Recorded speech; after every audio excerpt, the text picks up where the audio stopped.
ছি ছি ছি, এই তোর আসল রূপ তানিশা? বিয়ের রাতে তুই তোর বাপের কর্মচারীর সাথে নিজের ঘরে নোংরামি করছিস? আমার তো ভাবতেই ঘৃণা হচ্ছে। জিসান, তুমি এসব কি বলছো? তোমার মাথা কি খারাপ হয়ে গেছে? রুদ্র এখানে কিভাবে আসলো আমি কিছুই জানি না। ওকে কে যেন ফাইল দেওয়ার কথা বলে ঘরে ঢুকিয়ে বাহির থেকে দরজা আটকে দিয়েছে। মেম্বার সাহেব, আপামনি সত্যি বলতেছে? আমি তো কিছুই জানি না। কালু ভাই আমাকে বলল আপনি নাকি আমাকে দরকারি ফাইল দিতে পাঠাইছেন। আমি ঢুকতেই কেউ বাহির থেকে। রুদ্রর কথা শেষ হওয়ার আগেই মেম্বার রহমত আলী এগিয়ে এসে সজোরে রুদ্রের গালে এক থাপ্পড় বসিয়ে দিল। থাপ্পড়ের আঘাতে রুদ্রের মুখ থেকে রক্ত বের হতে লাগলো। তানিশা ভয়ে কেঁপে উঠল। জিশান তাচ্ছিল্যের হাসি দিয়ে বলল, খুব তো বড় বড় কথা বলতেন মেম্বার সাহেব। আপনার মেয়ের মতো পবিত্র নাকি এই গ্রামে কেউ নেই। এখন নিজের চোখেই দেখেন। আজ যদি আমার জায়গায় অন্য কেউ হতো তাহলে কি বলতেন? ওরে আমার সতী সাবিত্রী রে, মুখ দেখলে তো মনে হয় ভাজা মাছটা উল্টে খেতে জানে না, আর ভেতরে ভেতরে এত নোংরামি। ভালো হয়েছে বিয়ের আগে তোর আসল রূপটা সবার সামনে চলে আসছে। আমার ইঞ্জিনিয়ার ছেলেকে আমি এই নষ্টা মেয়ের সাথে কোনোদিন বিয়ে দেব না। আন্টি প্লিজ এমন কথা বলবেন না। আমি জিসানকে ভালোবাসি। এমন কোনো কাজ করতে পারি আপনার মনে হয়? জিসান, তুমি তো আমাকে চেনো, তুমি আমাকে বিশ্বাস করো। হাত ছাড়ো আমার। জিশান সজোরে ধাক্কা দিয়ে তানিশাকে ফেলে দিল মাটিতে। তানিশার গায়ে থাকা নিখুঁত কুচি দেওয়া ঐতিহ্যবাহী লাল সাদা শাড়ির আঁচল মাটিতে লুটিয়ে পড়ল। সালমা বেগম দৌড়ে গিয়ে মেয়েকে জড়িয়ে ধরলেন। বাবা জিসান, আমার মেয়েকে তোমরা ভুল বুঝছো। আমার মেয়ে এমন হতে পারে না। কেউ নিশ্চয়ই চক্রান্ত করে ওদের ফাঁদে ফেলেছে। মেম্বার সাহেব, অনেক তো অহংকার ছিল আপনার। কথায় কথায় আমাকে অপমান করতেন, বলতেন আপনার মতো সম্মান এই গ্রামে কারো নাই। এখন দেখেন আপনার নিজের মেয়ে আপনার মান সম্মান সব ধুলোয় মিশিয়ে দিল। তা মেম্বার সাহেব, এখন কি বিচার করবেন নিজের মেয়ের? চুপ কর কুদ্দুস, আমার পারিবারিক বিষয়ে তোর নাক গলানোর কোনো দরকার নেই। জিসান বাবা, তুমি আমার কথা শোনো। এই ছেলে মিথ্যা কথা বলছে। আমি ওকে খুন করে ফেলবো আজ।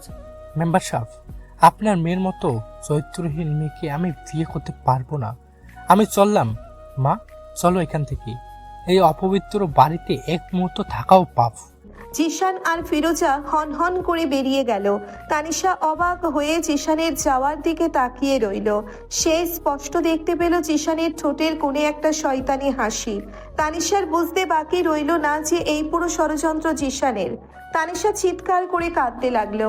জিসান, তুমি এমন বেইমানি কেন করলে আমার সাথে? আমি তোমায় কত ভালোবেসেছিলাম, আর তুমি আমাকে মিথ্যা অপবাদ দিয়ে চলে গেলে। আব্বু, জিসান মিথ্যা বলছে। জিসান ইচ্ছা করে আমাকে ফাঁসিয়েছে আব্বু। চুপ কর বেয়াদব মেয়ে। আর একটা কথা বললে তোকে আমি এখানে খুন করে ফেলবো। ওগো, তুমি একটু শান্ত হও। মেয়েটা আমার নির্দোষ, ওর কথায় একটু কান দাও। তুমি থামো সালমা। ওর জন্য আজ আমার এই অবস্থা। কুদ্দুস ব্যাপারী আজ আমার বাড়িতে দাঁড়িয়ে আমাকে অপমান করে গেল। এই লজ্জা আমি কোথায় রাখবো? রহমত আলী রাগে কাঁপতে কাঁপতে রুদ্রের দিকে তাকালো। রুদ্র ফ্লোরে বসে আছে, তার ঠোঁট থেকে রক্ত ঝরছে। রহমত আলী এগিয়ে গিয়ে রুদ্রের কলার চেপে ধরে টেনে তুলল। মেম্বার সাহেব, আমি কি করব? আমি তো কিছুই জানি না। আপনি আমাকে বিশ্বাস করেন? তুই আমার মেয়েকে বিয়ে করবি? রহমত আলীর কথা শুনে পুরো ঘর নিস্তব্ধ হয়ে গেল। তানিশা, সালমা বেগম, রুদ্র সবাই স্তব্ধ হয়ে রহমত আলীর দিকে তাকিয়ে রইল। তানিশা যেন নিজের কানকে বিশ্বাস করতে পারছে না। আব্বু, তুমি এসব কি বলছো? তোমার মাথা ঠিক আছে? এই সামান্য কর্মচারীকে আমি বিয়ে করব? তুমি জানো ও আমার থেকে বয়সেও ছোট।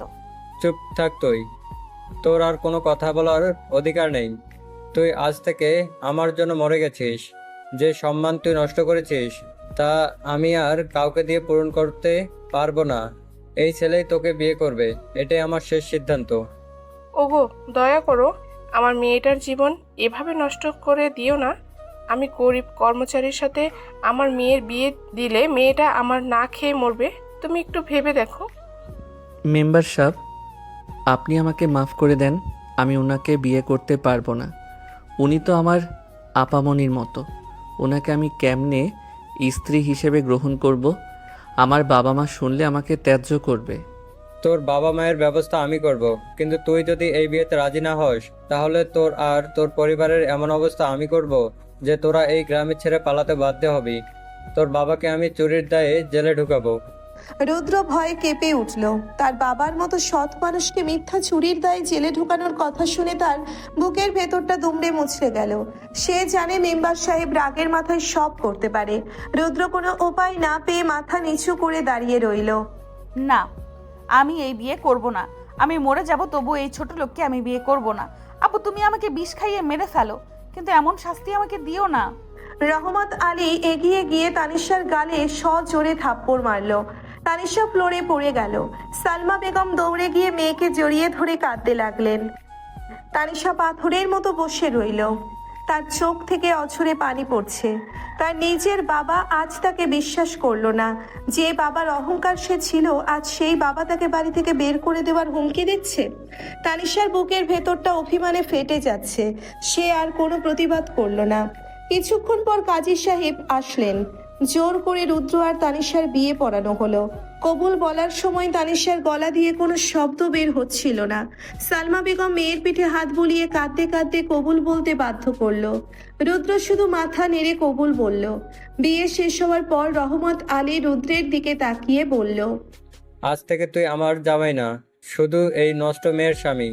তোদের সাথে আমার আর কোনো সম্পর্ক নেই। তুই তোর বউকে নিয়ে এখনই আমার বাড়ি থেকে দূর হয়ে যা। আর কোনোদিন যেন তোদের ছায়া আমার বাড়িতে না পড়ে। ওগো, এমন কথা বলো না। মেয়েটা আমার কোথায় যাবে? এত রাতে ওকে তাড়িয়ে দিও না। সালমা, তুমি যদি ওর হয়ে একটা কথা বলো তাহলে তুমিও ওর সাথে এই বাড়ি থেকে বের হয়ে যাবে। যে মেয়ে মান সম্মান নষ্ট করে সেই মেয়ের সাথে আমার কোনো সম্পর্ক নেই। সালমা বেগম ভয়ে চুপ হয়ে গেলেন। তিনি শুধু ডুকরে ডুকরে কাঁদতে লাগলেন। তানিশা এক নজর তার বাবার দিকে তাকালো। চোখে তার পাহাড় সমান অভিমান আর শূন্যতা। তানিশা ধীরে ধীরে উঠে দাঁড়ালো। সে তার মায়ের কাছে গিয়ে মাকে জড়িয়ে ধরল। আম্মু, তুমি কাঁদছো কেন? তুমি তো জানতে তোমার মেয়ে কোনো অন্যায় করে নাই, তবুও তোমরা আমাকে বিশ্বাস করলে না। আজ থেকে তোমরা ভালো থেকো। আমার মরা মুখও তোমরা আর কোনোদিন দেখবে না। তানিশা আর কারো দিকে না তাকিয়ে ধীর পায়ে বাড়ি থেকে বেরিয়ে গেল। রুদ্র তানিশার পিছু পিছু হাঁটতে লাগলো। রাতের অন্ধকার, চারিদিকে শুনশান নীরবতা। তানিশা রুদ্র গ্রামের মেঠো পথ ধরে হাঁটছে। তানিশার লাল সাদা শাড়িটা রাতের অন্ধকারে আরো বেশি গাঢ় দেখাচ্ছে। শাড়ির ভারে সে ঠিকমতো হাঁটতেও পারছে না। তবুও সে থমকে দাঁড়ায়নি। রুদ্র কিছুটা দূরে থেকে তানিশার দিকে তাকিয়ে আছে। তার বুকে এক অদ্ভুত কষ্ট হচ্ছে। যে মেয়েটাকে সে সবসময় রানীর মতো দেখেছে, আজ সেই মেয়েটার এমন পরিণতি তার জন্যে হলো। রুদ্র ধীর পায়ে তানিশার কাছে গিয়ে বলল, আপনি সাবধানে হাঁটেন, রাস্তাটা ভালো না, হোঁচট খেয়ে পড়ে যাবেন। তুমি আমাকে কোনো কথা বলবে না, একদম চুপ থাকবে। তোমার জন্যই আজ আমার এই অবস্থা। তুমি কেন আমার ঘরে গিয়েছিলে? আমি তো আপনাকে আগেই বলেছি, আমাকে কালু ভাই পাঠাইছিল। আমি তো জানতাম না এমন কিছু হবে। মিথ্যা কথা। তুমি আর জিসান মিলে এই প্ল্যান করেছো। তুমি মেম্বারের মেয়ের স্বামী হওয়ার লোভে এই জঘন্য কাজটা করেছো। বিশ্বাস করেন, আমি এমন কোনো লোভ কখনোই করি নাই। আমি গরিব হতে পারি, কিন্তু আমার আত্মসম্মান আছে। আমি আপনার বাবার হুমকির ভয়ে এই বিয়ে করতে বাধ্য হয়েছি। আমার বাবা জেলে গেলে আমার মা যে মরেই যেত। তানিশার কোনো কথা বলল না। সে শুধু ফুপিয়ে ফুপিয়ে কাঁদতে লাগলো। রুদ্র তানিশার কান্না দেখে নিজের কষ্টটা আর ধরে রাখতে পারল না। সে একটা দীর্ঘশ্বাস ফেলে চুপচাপ হাঁটতে লাগলো। প্রায় আধা ঘন্টা হাঁটার পর তারা রুদ্রের বাড়ির সামনে এসে দাঁড়ালো।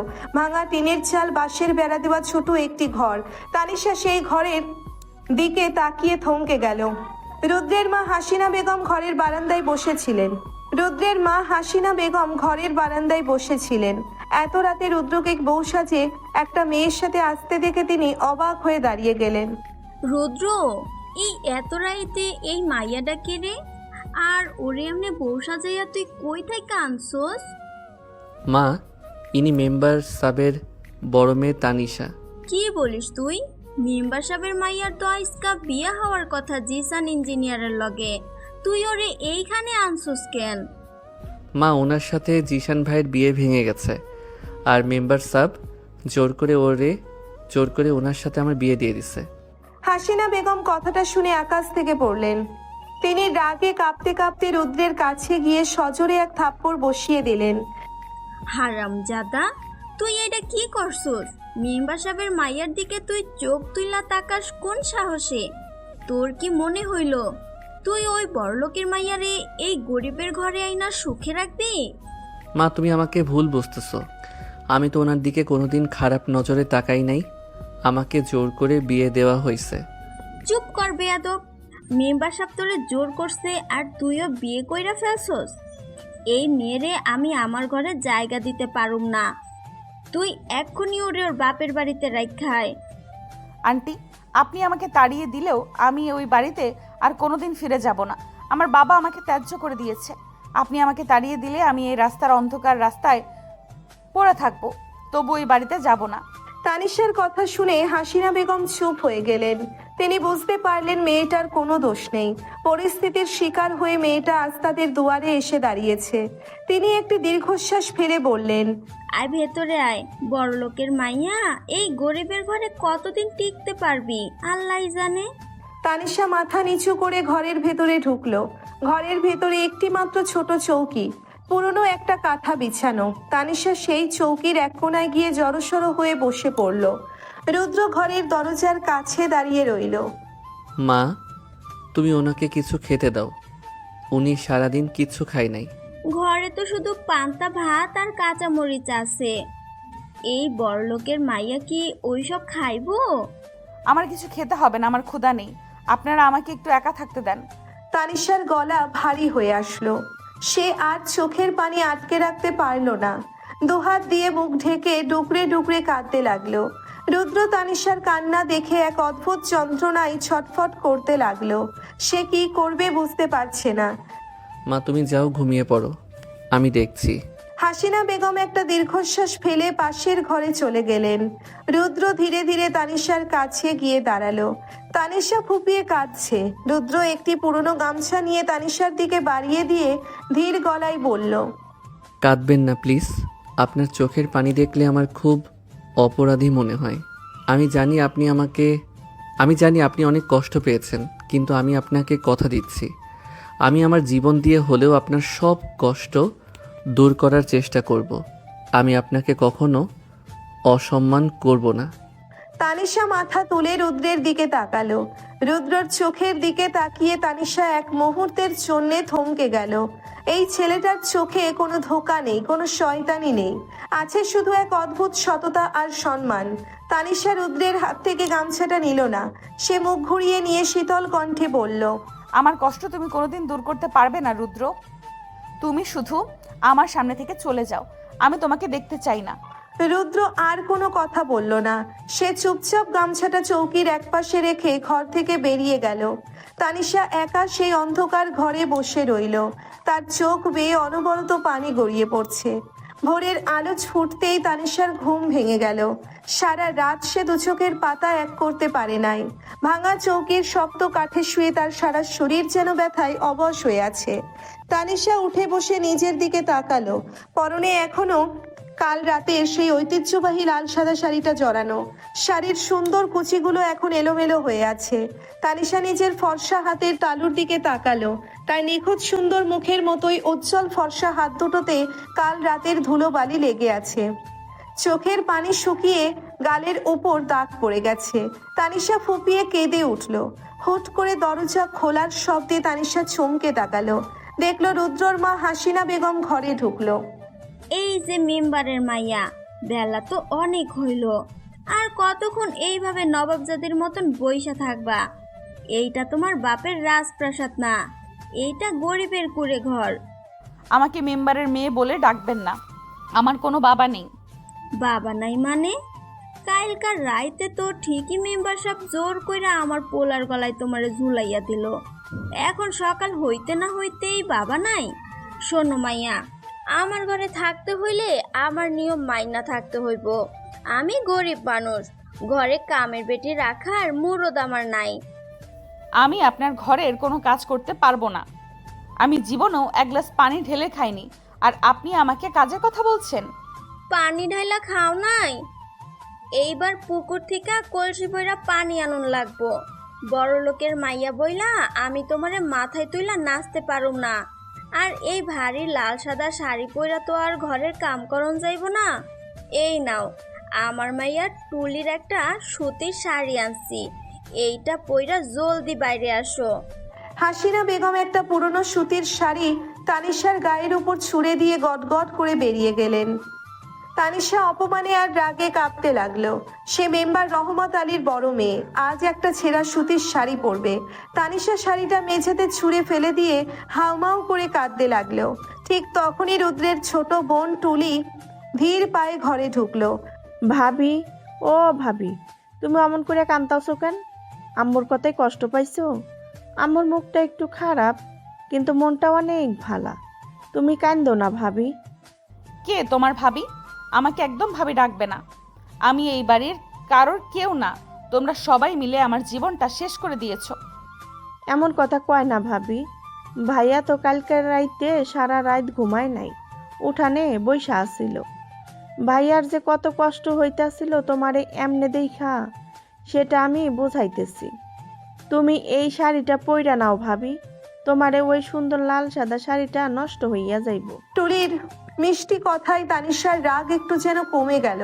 সে টুলির দিকে তাকিয়ে দেখলো মেয়েটার চোখে অনেক মায়া। তানিশা আর কিছু না বলে শাড়িটা হাতে নিল। টুলি তানিশাকে সাহায্য করে শাড়িটা পরিয়ে দিল। তানিশা পুরনো সুতির শাড়ি পরলেও তার মুখের উজ্জ্বলতা একটুও কমলো না। টুলি মুগ্ধ হয়ে তানিশার ফর্সা মুখের দিকে তাকিয়ে রইল। মাশাল্লাহ ভাবি, তুমি তো পরিন লাহান সুন্দর।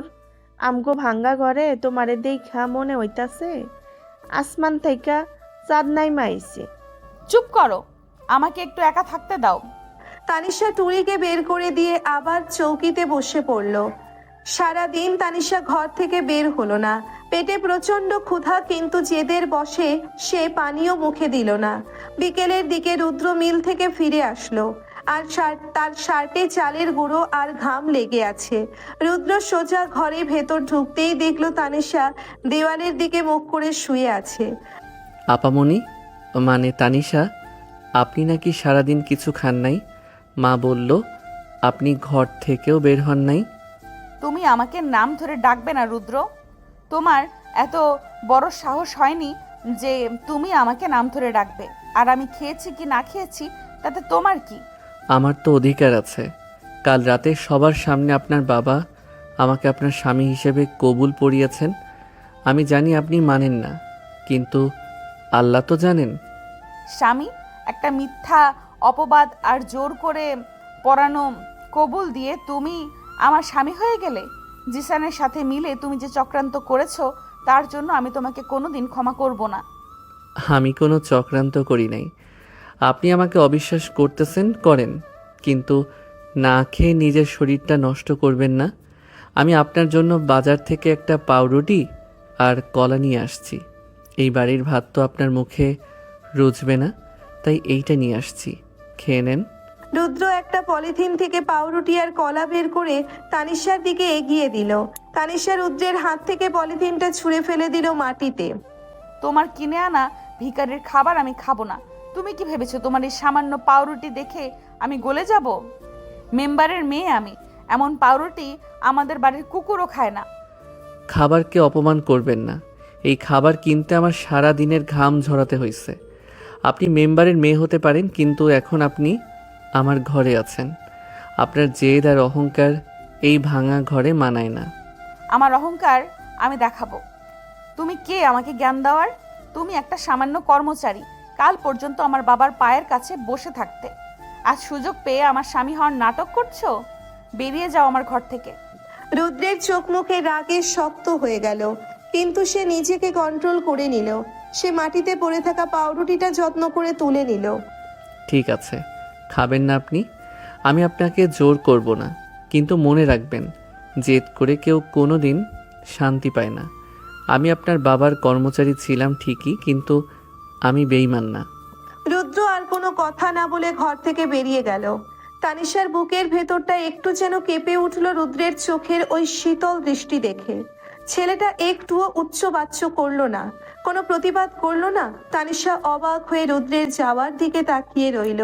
হঠাৎ বাইরে থেকে একটি মেয়ের তীক্ষ্ণ কণ্ঠস্বর ভেসে আসলো। রুদ্র ভাই, ও রুদ্র ভাই, তুমি নাকি কালকে রাতে মেম্বারের মাইয়ারে বিয়ে করে ঘরে তুলছো? এই খবর শুই না তো আমি অবাক হয়ে গেছি। তানিশা জানালার ফাঁক দিয়ে উকি দিয়ে দেখলো কুদ্দুস ব্যাপারীর মেয়ে মিতু উঠানে দাঁড়িয়ে আছে। মিতুর পরনে খুব কড়া রঙের একটি জামা। মিতু রুদ্রর খুব কাছে গিয়ে দাঁড়িয়েছে। তানিশার রক্ত যেন টকবক করে ফুটতে শুরু করলো। মিতু, তুই এখানে কি চাস? মেম্বার সাহেবের লগে তো তোকে শত্রুতা, তুই এখানে আইসস কেন? আরে বাবা, আমি তো তোমারে দেখতে আইছি। মেম্বারের মাইয়া তোমারে বিয়ে কইরা তোমারে তো একদম ঘাড়ের উপর চইরা বসতে চাইছে। আমি ভাবলাম তো আমার রুদ্র ভাইয়ের কি অবস্থা একটু দেখে আসি। মিতু ইচ্ছে করে রুদ্রের হাত ধরে টান দিল। রুদ্র বিরক্ত হয়ে হাত ছাড়িয়ে নিল, কিন্তু তানিশার চোখ ওই মিতুর হাতের দিকে আটকে গেল। তার নিজের অজান্তেই তার বুকের ভেতর একটি তীব্র জেলাসি কাজ করতে শুরু করলো। মিতু, তুই যা এখান থেকে। আমার বউয়ের ব্যাপারে তুই কোনো কথা বলবি না। উনি আমার ঘরে আছে, আমার সম্মানে আছে। ওমা, বউয়ের লেগে দেখি দরদ উতলে পড়তাছে। যেই মাইয়ারে বিয়ের রাইতে আর একজনের লগে ধইরা বাপে বাইর করে দিছে, এই নষ্ট মাইয়ের লেগে আবার দরদ। মিতুর কথা শেষ হওয়ার আগেই ঘরের দরজা সজোরে খুলে গেল। তানিশা ঝড়ের বেগে ঘর থেকে বেরিয়ে এসে সজোরে মিতুর গালে এক থাপ্পড় বসিয়ে দিল। থাপ্পড়ের শব্দে রুদ্র আর মিতু দুজনেই চমকে গেল। তোমার সাহস কি করে হয় আমার নামে বাজে কথা বলার? নষ্টা কাকে বলছিস তুই? আমি মেম্বার রহমত আলীর মেয়ে তানিশা। তোর মতো সস্তা রাস্তার মেয়ে আমি না যে অন্যের স্বামীর গায়ে ঢলে পড়ে যাব। তুই আমারে মারলি? তোর এত বড় সাহস? আমি আমার বাপেরে গিয়ে এখনই কইতাছি। যা গিয়ে বল তোর ওই ছোট লোক বাপকে। মেম্বার রহমত আলীর মেয়েকে তোর বাপ চেনে নাই এখনো। আর তুই যদি আর কোনোদিন রুদ্রর আশেপাশে আসার চেষ্টা করিস তাহলে তোর পা ভেঙে আমি তোর হাতে ধরিয়ে দেব। বেহায়া মেয়ে কোথাকার। মিতু কাঁদতে কাঁদতে ছুটে সেখান থেকে পালিয়ে গেল। তানিশা রাগে ফুঁসতে ফুঁসতে রুদ্রের দিকে তাকালো। রুদ্র অবাক হয়ে তানিশার দিকে তাকিয়ে আছে। তানিশার ফর্সা মুখটা রাগে লাল হয়ে আছে। তুমি কি দাঁড়িয়ে দাঁড়িয়ে মজা করছিলে রুদ্র? ওই মেয়েটা তোমার গায়ে হাত দিচ্ছিল আর তুমি কিছুই বলছিলে না? তোমার এত সাহস যে তুমি আমার সামনে অন্য মেয়ের সাথে ঢলে পড়ছো? আমি তো ঢলে পড়ি নাই। আর আপনি এত রেগে যাচ্ছেন কেন? আপনি তো বললেন আমি আপনার কেউ না। আপনি এই বিয়ে মানেন না। তাহলে অন্য মেয়ে আমার হাত ধরলে আপনার গায়ে এত আগুন লাগতেছে কেন? আগুন লাগবে না। তুমি আমাকে জোর করে বিয়ে করেছো। এখন তুমি আমার স্বামী। সমাজের চোখে তুমি আমার। অন্য কোনো মেয়ে তোমার দিকে তাকালে আমি তার চোখ উপড়ে ফেলবো। তুমি শুধু আমার, এটা যেন তোমার মাথায় থাকে। তানিশা কথাগুলো বলে নিজেই চমকে গেল। সে রুদ্রকে স্বামী হিসেবে স্বীকার করে নিল রাগের মাথায়। রুদ্রের ঠোঁটের কোণে একটি সূক্ষ্ম হাসি ফুটে উঠল। তানিশা লজ্জায় আর রাগে হনহন করে আবার ঘরে ঢুকে সজোরে দরজা আটকে দিল। রুদ্র দরজার বাহিরে দাঁড়িয়ে মনে মনে বলতে লাগলো, জানি আপনি আমাকে খুব ঘৃণা করেন, কিন্তু এই যে আপনার রাগ, আপনার এই অধিকার খাটানো, এটাই আমাকে বাঁচিয়ে রাখার জন্য যথেষ্ট। আমি আপনার এই জেদের দেয়াল একদিন ঠিকই ভেঙে দিব। রাত গভীর হতে লাগলো। বাইরে ঝিঝি পোকার ডাক। তানিশা সারাদিন কিছু খায়নি। পেটের ক্ষুধায় তার শরীর কাঁপছে, কিন্তু সে কিছুতেই বাইরে গিয়ে খাবার চাইবে না। হুট করে জানালার কাছে টোকা পড়ার শব্দ হলো। তানিশা চমকে উঠে জানালার কাছে গেল। জানালাটা একটু খোলেন, আমি জানি আপনি ঘুমান নাই। কি চাও তুমি এত রাতে? আমাকে শান্তিতে একটু মরতেও দিবে না? জানালাটা খোলেন, না হলে আমি কিন্তু সারা রাত এইখানেই দাঁড়িয়ে থাকবো। মশা কামড়াচ্ছে অনেক। তানিশা বাধ্য হয়ে জানালাটা খুলল। দেখলো রুদ্রের হাতে একটা থালা। থালার উপর গরম ধোয়া ওঠা ভাত, ডাল আর ডিম ভাজা। রুদ্র জানালা দিয়ে থালাটা তানিশার দিকে এগিয়ে দিল। আমি জানি আমার আনা পাউরুটি আপনার পছন্দ হয় নাই, কিন্তু আমি নিজের হাতে এই ডিমটা ভাজছি। আর গরম ভাত খেয়ে নেন। না খেয়ে থাকলে আপনার পেটে গ্যাস হয়ে যাবে। আমি খাবো না বলেছি তো। তুমি আমাকে এত জোর করছো কেন? আমি মরে গেলে তো তোমারই ভালো, তোমারই লাভ। তুমি তোমার ওই মিতুকে নিয়ে সুখে থাকতে পারবে। আবার ওই মিতুর কথা? দেখেন, আমি মিতুকে একদম পছন্দ করি না। ও ইচ্ছা করে আপনার রাগ বাড়ানোর জন্য এইগুলো করতেছিল। আর আপনি মরে গেলে আমার লাভ না, আমার সবচেয়ে বড় ক্ষতি হয়ে যাবে। কি ক্ষতি হবে শুনি? কারণ যেই রানীকে আমি সারা জীবন দূর থেকে শুধু সম্মান করে আসছি, সেই রানী আজ আমার ভাঙা ঘরে। আমি আপনাকে না খেয়ে মরতে দিতে পারি না। আপনি ভাতটা নেন। তানিশার চোখ পানিতে ভিজে আসলো। রুদ্রের এত নরম আর সম্মানজনক কথাগুলো তানিশার বুকের ভেতরের সব অভিমান গলিয়ে দিচ্ছে। তানিশা কাঁপা কাঁপা ফর্সা হাত দিয়ে থালাটা নিল। তুমি খেয়েছো? আপনি না খেলে আমি কেমনে খাই? কাল রাত থেকে তো আমিও কিছু খাই নাই। কি? তুমি কাল রাত থেকে কিছু খাওনি? পাগল তুমি, কেন খাওনি? আমার বউ না খেয়ে কষ্ট পাবে আর আমি বসে বসে খাবো? আমি এতটা স্বার্থপর না তানিশা। আপনি খেয়ে নেন, তারপর আমি খাবো। তানিশা আর নিজেকে আটকে রাখতে পারলো না। সে থালাটা জানালার পাশে রেখে দিয়ে জানালার গ্রিল ধরে ফুপিয়ে কেঁদে উঠল। রুদ্র জানালা দিয়ে হাত বাড়িয়ে তানিশার চোখের পানি মুছে দিল। কাঁদেন না। আমি জানি আপনি আপনার বাবা মাকে মিস করতেছেন, আপনার বিলাসবহুল জীবন মিস করতেছেন। আমি আপনার সেই জীবন ফিরিয়ে দিতে পারবো না, কিন্তু আমি কথা দিচ্ছি আমার বুকের ভেতর আপনাকে এমন জায়গায় রাখবো যেখানে কোনো কষ্ট আপনাকে ছুঁতে পারবে না। তুমি এত ভালো কেন রুদ্র? কেন তুমি আমাকে এত সহ্য করছো? আমি তো তোমাকে সারা দিন অপমান করেছি, পাউরুটিটা ছুঁড়ে ফেলে দিয়েছি, তবুও তুমি আমার জন্য না খেয়ে আছো। কারণ ভালোবাসায় কোনো অপমান থাকে না তানিশা। আমি আপনাকে সম্মান করি, আর যেইখানে সম্মান থাকে সেইখানে রাগ টিকতে পারে না। আপনি একটু খেয়ে নিন প্লিজ। আপনার ফর্সা মুখটা কেমন শুকিয়ে গেছে, আমার খুব কষ্ট হচ্ছে। তানিশা রুদ্রের চোখের দিকে তাকালো। দুজনের মাঝে একটি নীরব ভাষায় আদান প্রদান হতে লাগলো। তানিশা এক মুঠো ভাত মেখে রুদ্রের মুখের সামনে ধরলো। হা করো, তুমি আগে খাবে, তারপর আমি খাবো। তানিশা, আপনি আপনি আমাকে খাইয়ে দিবেন? হা করতে বলছি রুদ্র। আমি মেম্বারের মেয়ে হতে পারি, কিন্তু বেইমান না। যে ছেলেটা আমার জন্য না খেয়ে আছে তাকে না খাইয়ে আমি খেতে পারবো না। হা করো। রুদ্রের চোখে পানি চলে আসলো। সে হাঁ করলো। তানিশা নিজের ফর্সা হাত দিয়ে রুদ্রকে ভাত খাইয়ে দিল। রুদ্র পরম তৃপ্তিতে ভাতটা খেলো।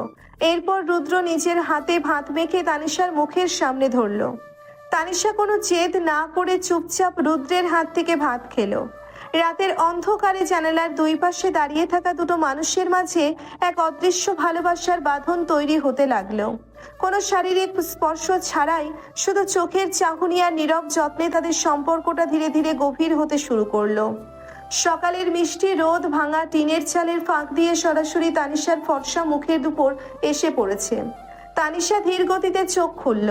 কাল রাতে সেই জানালা দিয়ে রুদ্রের হাতে ভাত খাওয়ার স্মৃতিটা মনে পড়তেই তানিশার ঠোঁটের কোণে একটা অদ্ভুত মিষ্টি হাসি ফুটে উঠল। সে চৌকিতে উঠে বসলো। আজ তার আর কোনো জেদ কাজ করছে না। একটা মানুষ সারা দিন হাড় ভাঙা খাটুনি খেটেও নিজের বউয়ের অপমানের জবাব না দিয়ে বরং তার জন্য না খেয়ে বসেছিল। এই বিষয়টা তানিশার বুকের ভেতরকার জমাট বাঁধা বরফটা গলিয়ে দিতে শুরু করেছে। তানিশা ধীর পায়ে ঘরের দরজা খুলে বাইরে আসলো।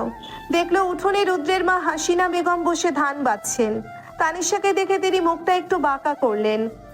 কি গো নবাব জাতি, রাইতে তো আমার পোলার হাত থাইকা ঠিকই পান্তা খাইলা। আমি তো ভাবছিলাম মেম্বারের মাইয়া না খাইয়া মইরা যাইব। তা রাইতে তোমাকে মধ্যে কি কি কথা হইল শুনি? আন্টি, আপনি আমাকে এত কথা শোনান কেন? আমি তো আপনাকে কোনো অসম্মান করিনি। আর কাল রাতে রুদ্র আমাকে জোর করে খাইয়েছে, কারণ সে নিজে সারাদিন না খেয়েছিল। আন্টি ডাকবা না আমারে, আমি তোমার আন্টি না, আমি এই বাড়ির গিন্নি, তোমার শাশুড়ি। আর আমার পোলারে তুমি রুদ্র রুদ্র কইরা নাম ধইরা ডাকো কোন সাহসে? স্বামী হয় তোমার। মেম্বার সাহেব কি তোমারে স্বামীর সম্মান দেওয়ান শিখায় নাই? সম্মান ভেতর থেকে আসে, জোর করে আদায় করা যায় না। রুদ্র আমাকে যে সম্মান দিয়েছে তার জন্য আমার ভেতর থেকে ওর প্রতি একটা আলাদা জায়গা তৈরি হচ্ছে। আর আপনি যদি চান আমি আপনাকে শাশুড়ি বলে ডাকি, তাহলে আমিও চাইবো আপনি আমাকে মেম্বারের মেয়ে না বলে আপনার ছেলের বউ বলে ভাবুন। তানিশার এত সুন্দর আর গোছানো কথা শুনে হাসিনা বেগম একটু অবাক হলেন।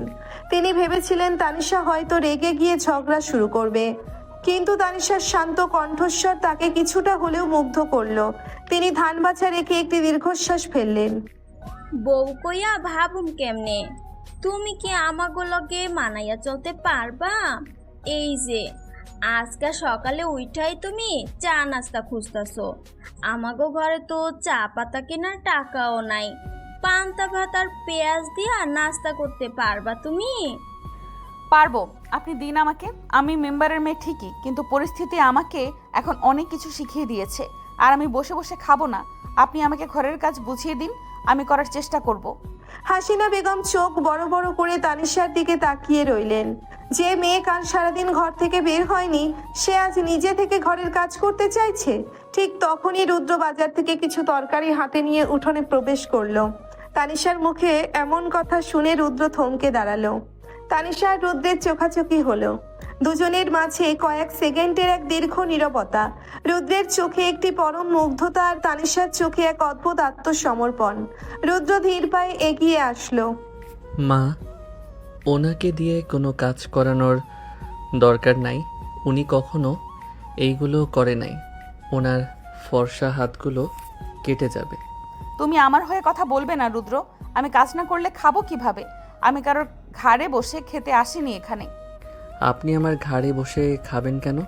আপনি আমার স্ত্রী।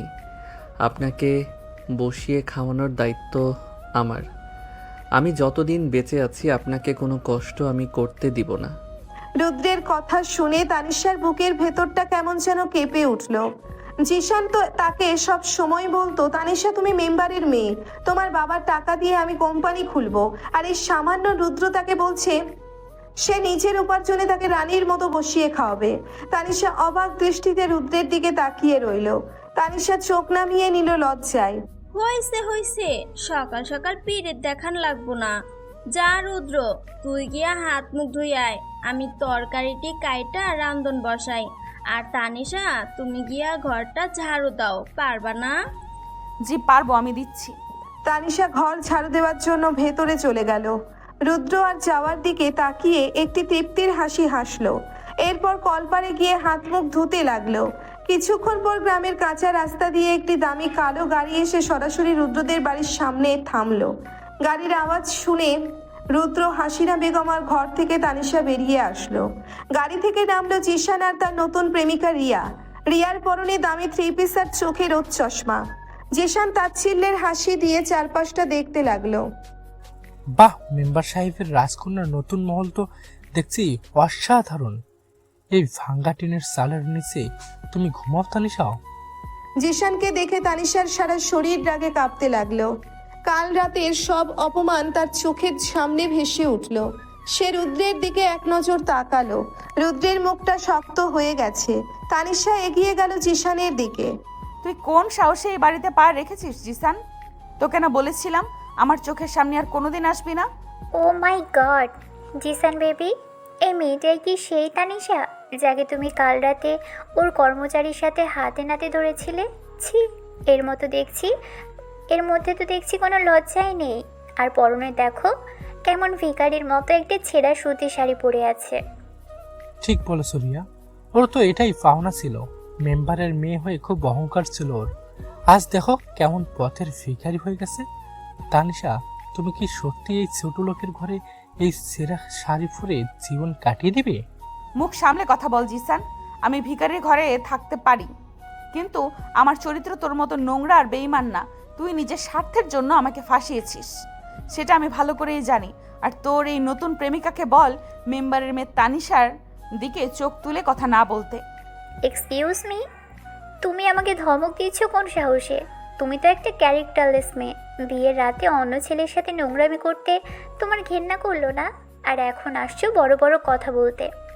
রিয়ার কথা শুনে তানিশার রাগে রিয়ার গায়ে থাপ্পড় মারার জন্য হাত তুলল, কিন্তু জিশান খপ করে তানিশার হাতটা ধরে ফেললো। তানিশা হাত ছাড়ানোর চেষ্টা করলো, কিন্তু পারল না। খবরদার তানিশা, রিয়ার গায়ে হাত তোলার চেষ্টা করবি না। ভুলে যাস না, তুই এখন মেম্বারের মেয়ে না, তুই এই ছোট লোক কর্মচারীর বউ। তোর বাবা তোকে ত্যায্য করেছে, তোর এখন কোনো ক্ষমতা নেই।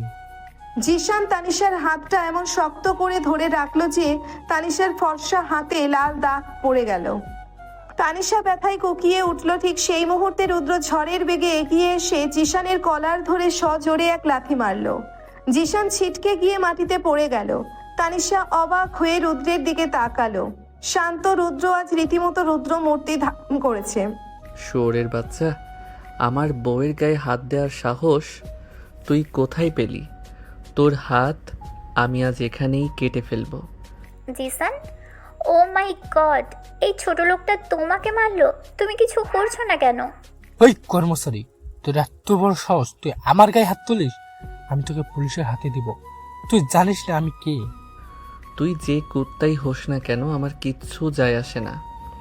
তুই কাল রাতে মেম্বার সাহেবের সামনে নাটক করে আমার বউকে অপমান করেছিস। আমি মুখ বুজে সহ্য করেছি, কারণ মেম্বার সাহেব আমার বাবার মতো ছিল। কিন্তু আজ তুই আমার উঠোনে এসে আমার বউয়ের গায়ে হাত তুলেছিস। আমি তোকে আস্ত রাখবো না। রুদ্র জিশানের বুকের উপর বসে পাগলের মতো কেল ঘুষি মারতে লাগলো। জিশানের নাকমুখ দিয়ে রক্ত বের হতে শুরু করলো। রিয়া ভয়ে চিৎকার করতে লাগলো। হাসিনা বেগম দৌড়ে গিয়ে রুদ্রকে থামানোর চেষ্টা করলেন। রুদ্র, বাপ আমার থাম, ওরে মাইরা ফেললে তো তুই ফাঁসির দড়িতে ঝুলবি। আমার দিকে তাকাইয়া ওরে সাইরা দে বাপ। রুদ্র তার মায়ের কথায় একটু শান্ত হলো। সে জিশানকে ছেড়ে দিয়ে উঠে দাঁড়ালো। জিশান ধুলো মাখা কাপড় নিয়ে কোনো মতে উঠে দাঁড়ালো। রুদ্র আঙ্গুল উঁচিয়ে জিশানকে ওয়ার্নিং দিতে লাগলো। আজ তোকে আমি ছেড়ে দিলাম আমার মায়ের কথায়, কিন্তু এরপর যদি আর কোনো দিন তোর আর তোর এই শয়তান মাইয়ার ছায়া আমার বাড়ির আশেপাশে পড়ে, তাহলে তোদের আমি জ্যান্ত মাটিতে পুঁতে ফেলবো। তানিশা এখন শুধু মেম্বারের মেয়ে না, তানিশা এখন রুদ্রর বউ, এই বাড়ির মহারানী। ওর দিকে কেউ চোখ তুলে তাকালে আমি তার চোখ উপড়ে ফেলবো। তুই খুব বড় ভুল করলি রুদ্র। আমি মেম্বার সাহেবকে গিয়ে বলবো তুই আমাকে কিভাবে মেরেছিস। তোকে আর এই তানিশাকে আমি রাস্তার ভিখারি বানিয়ে ছাড়বো। চল রিয়া। জিশান আর রিয়া ভয়ে কাঁপতে কাঁপতে গাড়িতে উঠে দ্রুত সেখান থেকে পালিয়ে গেল। পুরো উঠোন নিস্তব্ধ। হাসিনা বেগম ভয়ে কাঁপছেন, আর তানিশা স্তব্ধ হয়ে রুদ্রের দিকে তাকিয়ে আছে। তার বুকের ভেতর এক অদ্ভুত ঝড় বইছে। একটা ছেলে যে বয়সে তার চেয়ে ছোট, যে একটি সামান্য কর্মচারী, সে আজ তার সম্মান বাঁচাতে শহরের শিক্ষিত ইঞ্জিনিয়ারকে কুকুরের মতো মারলো। যে তানিশাকে কাল রাতে সবাই চরিত্রহীন বলে অপমান করলো, আজ সেই রুদ্র সবার সামনে তাকে নিজের বুকের পাঁজরে আগলে রেখে মহারানী বলে ডাকলো। তানিশার চোখ দিয়ে অঝরে পানি পড়তে লাগলো। তানিশা, আপনি ঠিক আছেন? ও আপনার হাতে ব্যথা দিয়েছে? আমি ওর হাত ভেঙে দিতাম, শুধু মায়ের জন্য ছেড়ে দিলাম। তানিশা কোনো কথা না বলে দৌড়ে গিয়ে নিজের ঘরের ভেতর ঢুকে সজোরে দরজা আটকে দিল। রুদ্র বুঝতে পারল না তানিশা রেগে গেল নাকি অন্য কিছু। সে ধীর পায়ে ঘরের দরজার কাছে গিয়ে দাঁড়ালো। তানিশা, দরজাটা খোলেন। আমি কি কিছু ভুল করেছি? আপনি রেগে আছেন কেন? আমি তো শুধু আপনার সম্মান বাঁচাতে। ভেতরে আসো রুদ্র, দরজা খোলা আছে। রুদ্র ধীরে ধীরে দরজা খুলে ভেতরে ঢুকলো। দেখলো তানিশা চৌকিতে বসে ফুপিয়ে ফুপিয়ে কাঁদছে। তানিশার এই কান্না অপমানের নয়, এই কান্না এক অদ্ভুত প্রাপ্তির। রুদ্র দ্রুত তানিশার কাছে গিয়ে বসলো। আপনি কাঁদবেন না প্লিজ। আমি আপনাকে কাল রাতেই বলেছিলাম আপনার চোখের পানি আমি সহ্য করতে পারি না। জিশান ভাই যা বলছে আপনি ভুলে যান। আপনি আমার কাছে সবসময় সেই সম্মানের জায়গায় থাকবেন। আমি কেন ভুলবো রুদ্র? আমি ভুলতে চাই না। আজ জিসান আমাকে যে কথাগুলো বলেছে তার চেয়ে 1000 গুণ সত্যি কথা তুমি বলেছ। তুমি আমাকে মহারানী বলেছ রুদ্র। আমার নিজের বাবা আমাকে নষ্টা বলে বাড়ি থেকে বের করে দিল, আর তুমি আমাকে মহারানীর সম্মান দিলে। তুমি বয়সে ছোট হতে পারো রুদ্র, কিন্তু তোমার মনটা আকাশের চেয়েও বড়। তানিশার মুখে এই প্রথম এত নরম আর প্রশংসার কথা শুনে রুদ্রের বুকটা ধক করে উঠল। সে অবিশ্বাস্য দৃষ্টিতে তানিশার দিকে তাকিয়ে রইল। তানিশা, আপনি সত্যিই বলছেন আপনি আমাকে আর ঘৃণা করেন না? ঘেন্না তো আমি নিজেকে করছি রুদ্র।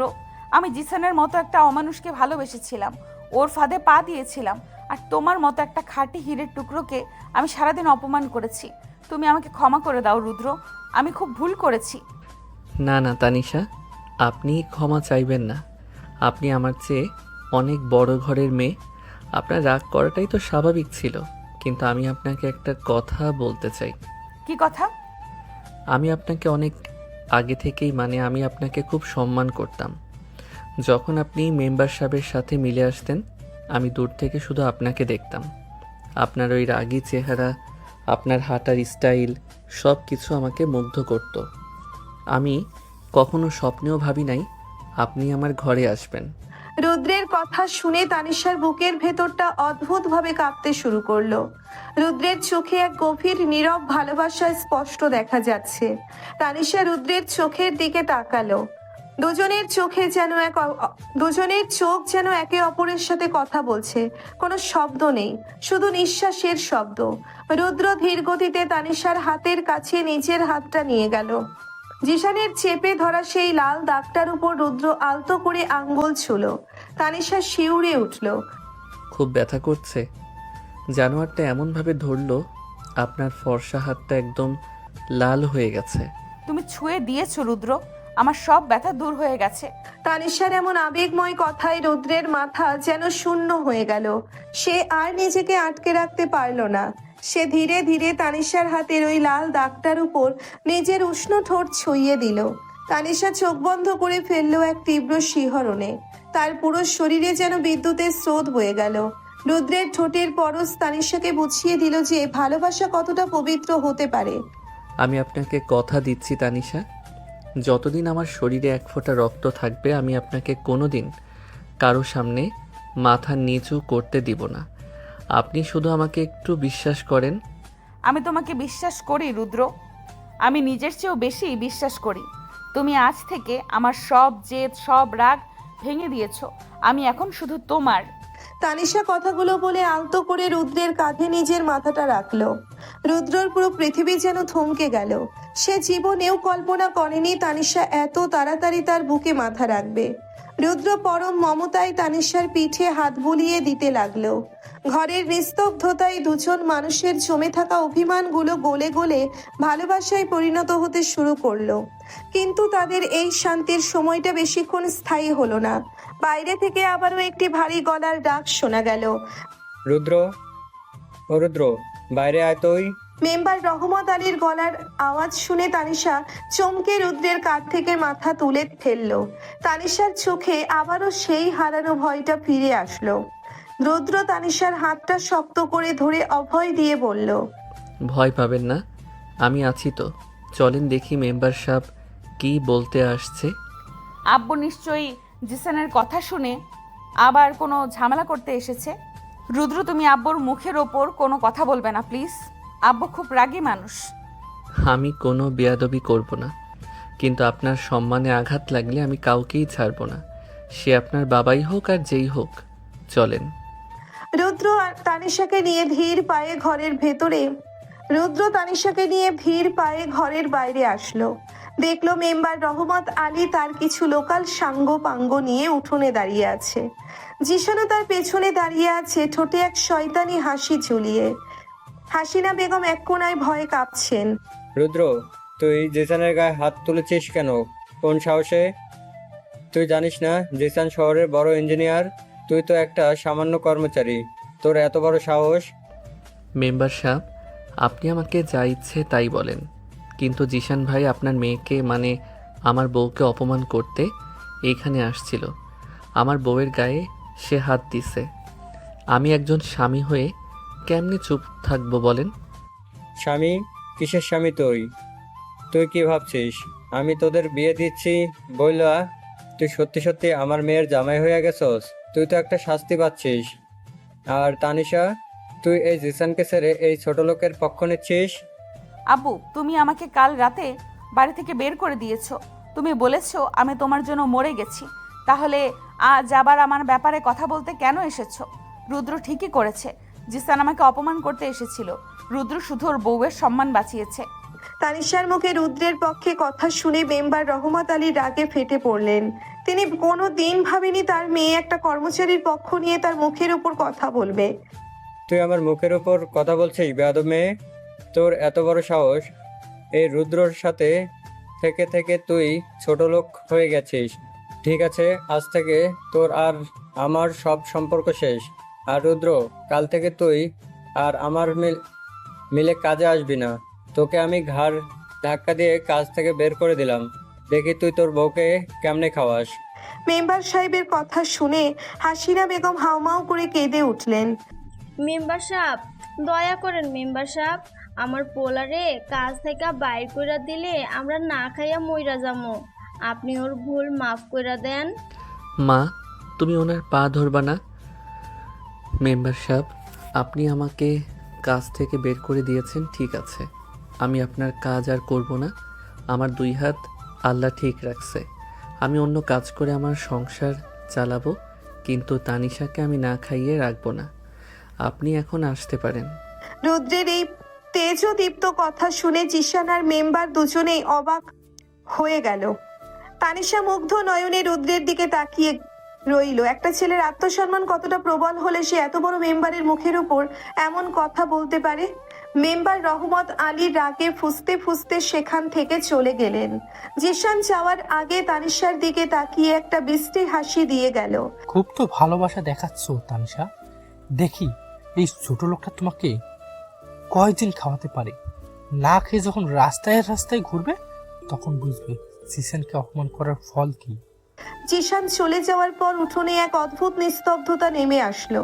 হাসিনা বেগম মাটিতে বসে কাঁদছেন। রুদ্র ধীর পায়ে তানিশার কাছে এসে দাঁড়ালো। তার চোখে একটি দৃঢ় প্রতিজ্ঞা। আপনি কি ভয় পাচ্ছেন তানিশা?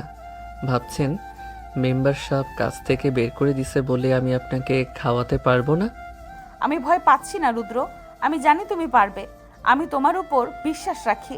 আজ থেকে তোমার সব কষ্টে আমি তোমার পাশে থাকবো। তুমি শুধু আমাকে তোমার বুক থেকে সরিয়ে দিও না। তানিশা রুদ্রের হাতটা শক্ত করে চেপে ধরলো। রুদ্রের চোখে একটি পরম শান্তি নেমে আসলো। সে তানিশার হাতটা নিজের বুকের কাছে টেনে নিয়ে বলল, আপনাকে আমার বুক থেকে সরানোর ক্ষমতা দুনিয়ার কারো নাই। আপনি শুধু আমার তানিশা, শুধু আমার। পরন্ত বিকেলের লাল আলো তানিশার রুদ্রের মুখের উপর এসে পড়ছে। দুজনের চোখের সেই গভীর নীরব টান আর অব্যক্ত ভালোবাসা যেন চারপাশে সব দারিদ্র্য আর কষ্টকে ম্লান করে দিচ্ছে। সকাল গড়িয়ে দুপুর হতে চলেছে। রুদ্র আজ সকালে না খেয়ে কাজের সন্ধানে বের হয়ে গেছে। মেম্বার সাহেবের রাইস মিলের কাজ যাওয়ার পর এখন নতুন কাজ না পেলে সংসার চালানো কঠিন হয়ে যাবে। তানিশা ঘরের ভেতর বসে আছে। রুদ্রের জন্য তার বুকের ভেতর কেমন যেন একটা চাপা কষ্ট হচ্ছে। ছেলেটা শুধু তার সম্মান বাঁচাতে গিয়ে নিজের রুটি হারালো। হুট করে বাইরের উঠোনে কারো গলার আওয়াজ শুনে তানিশা জানালার কাছে গেল। দেখলো রুদ্রের চাচি জরিনা আর মেম্বারের সহকারী কালু উঠোনে দাঁড়িয়ে রুদ্রের মা হাসিনা বেগমের সাথে কথা বলছে। ও হাসিনা বউ, ঘরে আসুনি? বলি, তোমার পোলা তো কপাল খুইলা গেছে। মেম্বারের মাইয়ার বিয়া কইরা তো একদম লালে লাল হইয়া গেছে। কি কস জরিনা? কিসের লালে লাল? মেম্বার সাহেব তো আমার পোলারে রাইস মিলের কাম থেকে বাইর কইরা দিছে। পোলাটা আমার সকাল থেকে না খাইয়া কামের লাইগা ঘুরতাছে। আরে হাসিনা খালা, তুমি তো আসল কোথায় জানো না দেখি।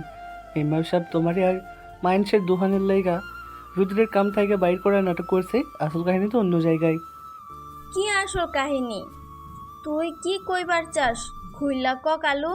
আরে খালা, রাইতে যখন জিসান ভাই বিয়া ভাঙা দিল তখন মেম্বার সাহেব তো দেশে হারা, নিজের মান সম্মান বাঁচানোর লাইগা ওই রাতে মেম্বার সাহেব রুদ্রের 50,000 টাকা আর শহরের এক টুকরা জমি লোভ দেখাইছে। কইছে টাকা আর জমির বিনিময়ে রুদ্র যেন তানিশা আপামনিরে বিয়া কইরা এই কলঙ্ক নিজের ঘাড়ে নাই। রুদ্র তো টাকার লোভে রাজি হইয়া গেছে। হ বুবু, কালু ঠিকই কইতাছে। আমি নিজের কানে শুনছি। কুদ্দুস ব্যাপারীর লগে কালু এই কথাই কইতেছিল। তোমার পোলা তো টাকার লোভে মেম্বারের নষ্ট মাইয়ারে ঘরে তুলছে। আমরা তো ভাবছিলাম রুদ্র কত ভালো পোলা, কিন্তু টাকার লেগে যে এমন একটা মাইয়ারে বিয়ে করব। জানালার পাশে দাঁড়িয়ে থাকা তানিশার মনে হলো কেউ যেন তার মাথার ওপর আকাশ ভেঙে ফেলেছে। তার ফর্সা হাত দুটো জানালার গ্রিল ধরে কাঁপতে লাগলো। চোখের সামনে সবকিছু ঘোলাটে হয়ে আসছে। রুদ্র এই শান্ত সম্মান দেখে, ওই শান্ত সম্মান দেখানো রুদ্র তাকে টাকার বিনিময়ে বিয়ে করেছে? কাল রাতে রুদ্রের বলা সব কথা, তাকে মহারানী বলা, সব কি তবে মিথ্যা? সব ওই 50,000 টাকার নাটক? চুপ কর তোরা, আমার পোলা এমন কাম করতেই পারে না। আমার রুদ্র না খায়া মরবো, তাও টাকার লোভে বেইমানি করব না। মেম্বার সাহেব জোর কইরা বিয়া দিছে, এইটাই সত্যি। আরে খালা, তুমি বিশ্বাস না করলে মেম্বার সাহেবরে গিয়ে জিগাও। রুদ্রা তোরে কিছু কয় নাই, কারণ তুই রাজি হইতি না। রুদ্রা ঠিকই টাকাটা নিয়ে নিজের পকেটে রেখেছে। মেম্বারের মাইয়া তোমারে তো আর এমনি এমনি শাশুড়ি মানে নাই, ওই মাইয়াও জানে এই টাকার কথা। কালু আর জরিনা ইচ্ছে করে জোরে জোরে কথাগুলো বলতে লাগলো যাতে তানিশা শুনতে পায়। তানিশার বুকের ভেতরটা রাগে আর অভিমানে ফেটে যাচ্ছে। জিশান তাকে ধোকা দিয়েছে ভালোবাসার নাম করে, আর রুদ্র তাকে কিনেছে টাকার বিনিময়ে। তানিশার এক মুহূর্তও দাঁড়াতে পারলো না। সে ধপ করে চৌকিতে বসে পড়লো। তার চোখ দিয়ে অঝরে পানি পড়তে লাগলো। রুদ্র, তুমিও এমন বেইমান বের হলে? আমি তো তোমাকে বিশ্বাস করতে শুরু করেছিলাম। আমি ভেবেছিলাম তুমি আমাকে সত্যি সম্মান করো, কিন্তু তুমি মেম্বারের টাকার লোভে আমার মতো একটা অসহায় মেয়েকে ব্যবহার করলে। আমার বাবার দেওয়ার টাকায় তুমি আমাকে কিনেছো। এর চেয়ে জিসান ভালো ছিল, সে অন্তত মুখে মিথ্যা ভালোবাসার কথা বলে আমাকে কিনে নেয়নি। তানিশার রাগে ফুঁসতে লাগলো। বিকেল গড়িয়ে সন্ধ্যা হয়ে গেল। চারিদিকে মেঘ করে আকাশ অন্ধকার হয়ে এসেছে। তানিশা, দেখেন আমি আপনার জন্য কি আনছি। আমি নতুন কাজ পেয়ে গেছি, কাল থেকে আর কোনো অভাব থাকবে না। কাচের চুড়িগুলো মাটিতে পড়ে ঝনঝন করে ভেঙে গেল। রুদ্র চমকে উঠে তানিশার দিকে তাকালো।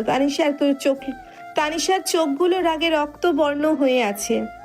অভাব তো তোমার এমনিতেও নেই রুদ্র। 50,000 টাকা আর শহরের জমির মালিক তুমি। তোমার আবার অভাব কিসের? এই সস্তা কাচের চুড়ি দিয়ে তুমি আমাকে ভোলাতে এসেছো? তানিশা, আপনি এসব কি বলতেছেন? কিসের 50,000 টাকা? আমি তো কিছুই বুঝতেছি না। আপনি চুড়িগুলো ভেঙে ফেললেন? নাটক বন্ধ করো রুদ্র। তোমার ওই শান্ত আর সম্মান দেখানোর মুখোশটা এবার খুলে ফেলো। কালু আর তোমার চাচি জরিনা সকালে সব বলে দিয়ে গেছে।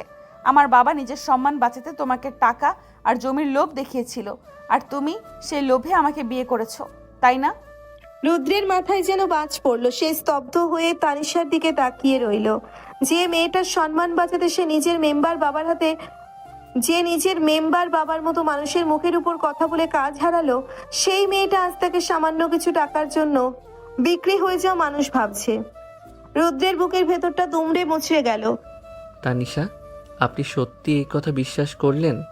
কালু ভাই আর চাচি কি বলছে তার উপর ভিত্তি করে আপনি আমাকে এত বড় অপবাদ দিচ্ছেন? আপনি আমার চোখের দিকে তাকিয়ে বলেন, কাল রাত থেকে আজ পর্যন্ত আমার কোনো আচরণে আপনার মনে হয়েছে যে আমি টাকার লোভে আপনাকে বিয়ে করছি? হ্যাঁ, মনে হয়েছে। কারণ তোমার মতো সামান্য একজন কর্মচারী এত সহজে একটা বড়লোকের মেয়েকে মহারানীর সম্মান দিতে পারে না। তুমি তো মেম্বারের টাকা পেয়েছো, তাই তার মেয়েকে মাথায় তুলে নাচছো। জিসান আমাকে ছেড়ে যাওয়ার পর আমি ভেবেছিলাম দুনিয়াতে বোধহয় এখনো ভালো মানুষ আছে, কিন্তু তুমি জিসানের চেয়েও জঘন্য। তুমি একটা লোভী, সস্তা, ছোট লোক। ছোটলোক শব্দটা রুদ্রর কানে যেন সীসার মতো বিঁধলো। তার চোখ দুটো পানিতে টলটল করতে লাগলো, কিন্তু সে কাঁদলো না। সে একটা দীর্ঘশ্বাস ফেলে মাটির দিকে তাকালো। ঠিক আছে তানিশা, আমি ছোট লোক, আমি লোভী, আপনি মেম্বার সাহেবের মেয়ে, আপনি আমাকে যা ইচ্ছে বলতে পারেন, কিন্তু একটা কথা মনে রাখবেন, জিশান ভাই আপনাকে শুধু শরীর আর ক্ষমতার জন্য চাইছিল, আর আমি শুধু আপনার সম্মানটা বাঁচাতে চাইছিলাম। আপনি আমাকে ভুল বুঝছেন, তাতে আমার কোনো রাগ নেই, কারণ আমি জানি একদিন আপনি নিজের ভুল বুঝতে পারবেন। আমি কোনো ভুল করিনি। তুমি এক্ষুনি এই ঘর থেকে বেরিয়ে যাও। আমি তোমার মতো একটা লোভী আর বেঈমান মানুষের সাথে এক ঘরে থাকতে চাই না। বেরিয়ে যাও বলছি। তানিশা সজোরে রুদ্রকে ধাক্কা দিয়ে ঘরের বাইরে বের করে দিল এবং মুখের উপর সজোরে দরজা আটকে দিল। রুদ্র উঠোনে দাঁড়িয়ে রইল। আকাশ থেকে তখন ঝুম বৃষ্টি নামতে শুরু করেছে। রুদ্রের বন্ধু সোহেল ঠিক সেই মুহূর্তে উঠানে এসে ঢুকলো ছাতা মাথায় দিয়ে। আরে রুদ্র, তুই এই বৃষ্টির মধ্যে এমন খাড়াইয়া আসুস কেন? ঘরে যা, আমি তোর একটা কামের কথা কইতে আইছিলাম। কাম পাইয়া গেছি সোহেল, তুই যা এখন, আমার একটু একা থাকতে দে। কিন্তু তুই তো ভিজে যাইতেছস দোস্ত, কি হয়েছে তোর? ভাবির লগে কি ঝগড়া হয়েছে? কিছু হয় নাই দোস্ত, তুই যা তো, আমার খুব মাথা ব্যথা করতেছে। সোহেল আর কিছু না বলে চলে গেল। রুদ্র সে বৃষ্টির মধ্যে উঠোনের এক কোনায় টিনের চালের নিচে বসে পড়ল। বৃষ্টির ছাট এসে তাকে সম্পূর্ণ ভিজিয়ে দিচ্ছে, কিন্তু তার সেদিকে কোনো খেয়াল নেই। তার বুকের ভেতর তানিশার বলা ছোটলোক শব্দটা বারবার প্রতিধ্বনিত হচ্ছে। রাত গভীর হতে লাগলো, বৃষ্টি কমার কোনো লক্ষণ নেই। রুদ্র সেই ঠান্ডার মধ্যেই ভিজে একাকার হয়ে বসে রইল। তার শরীর কাঁপতে শুরু করেছে, জ্বরে গা পুড়ে যাচ্ছে।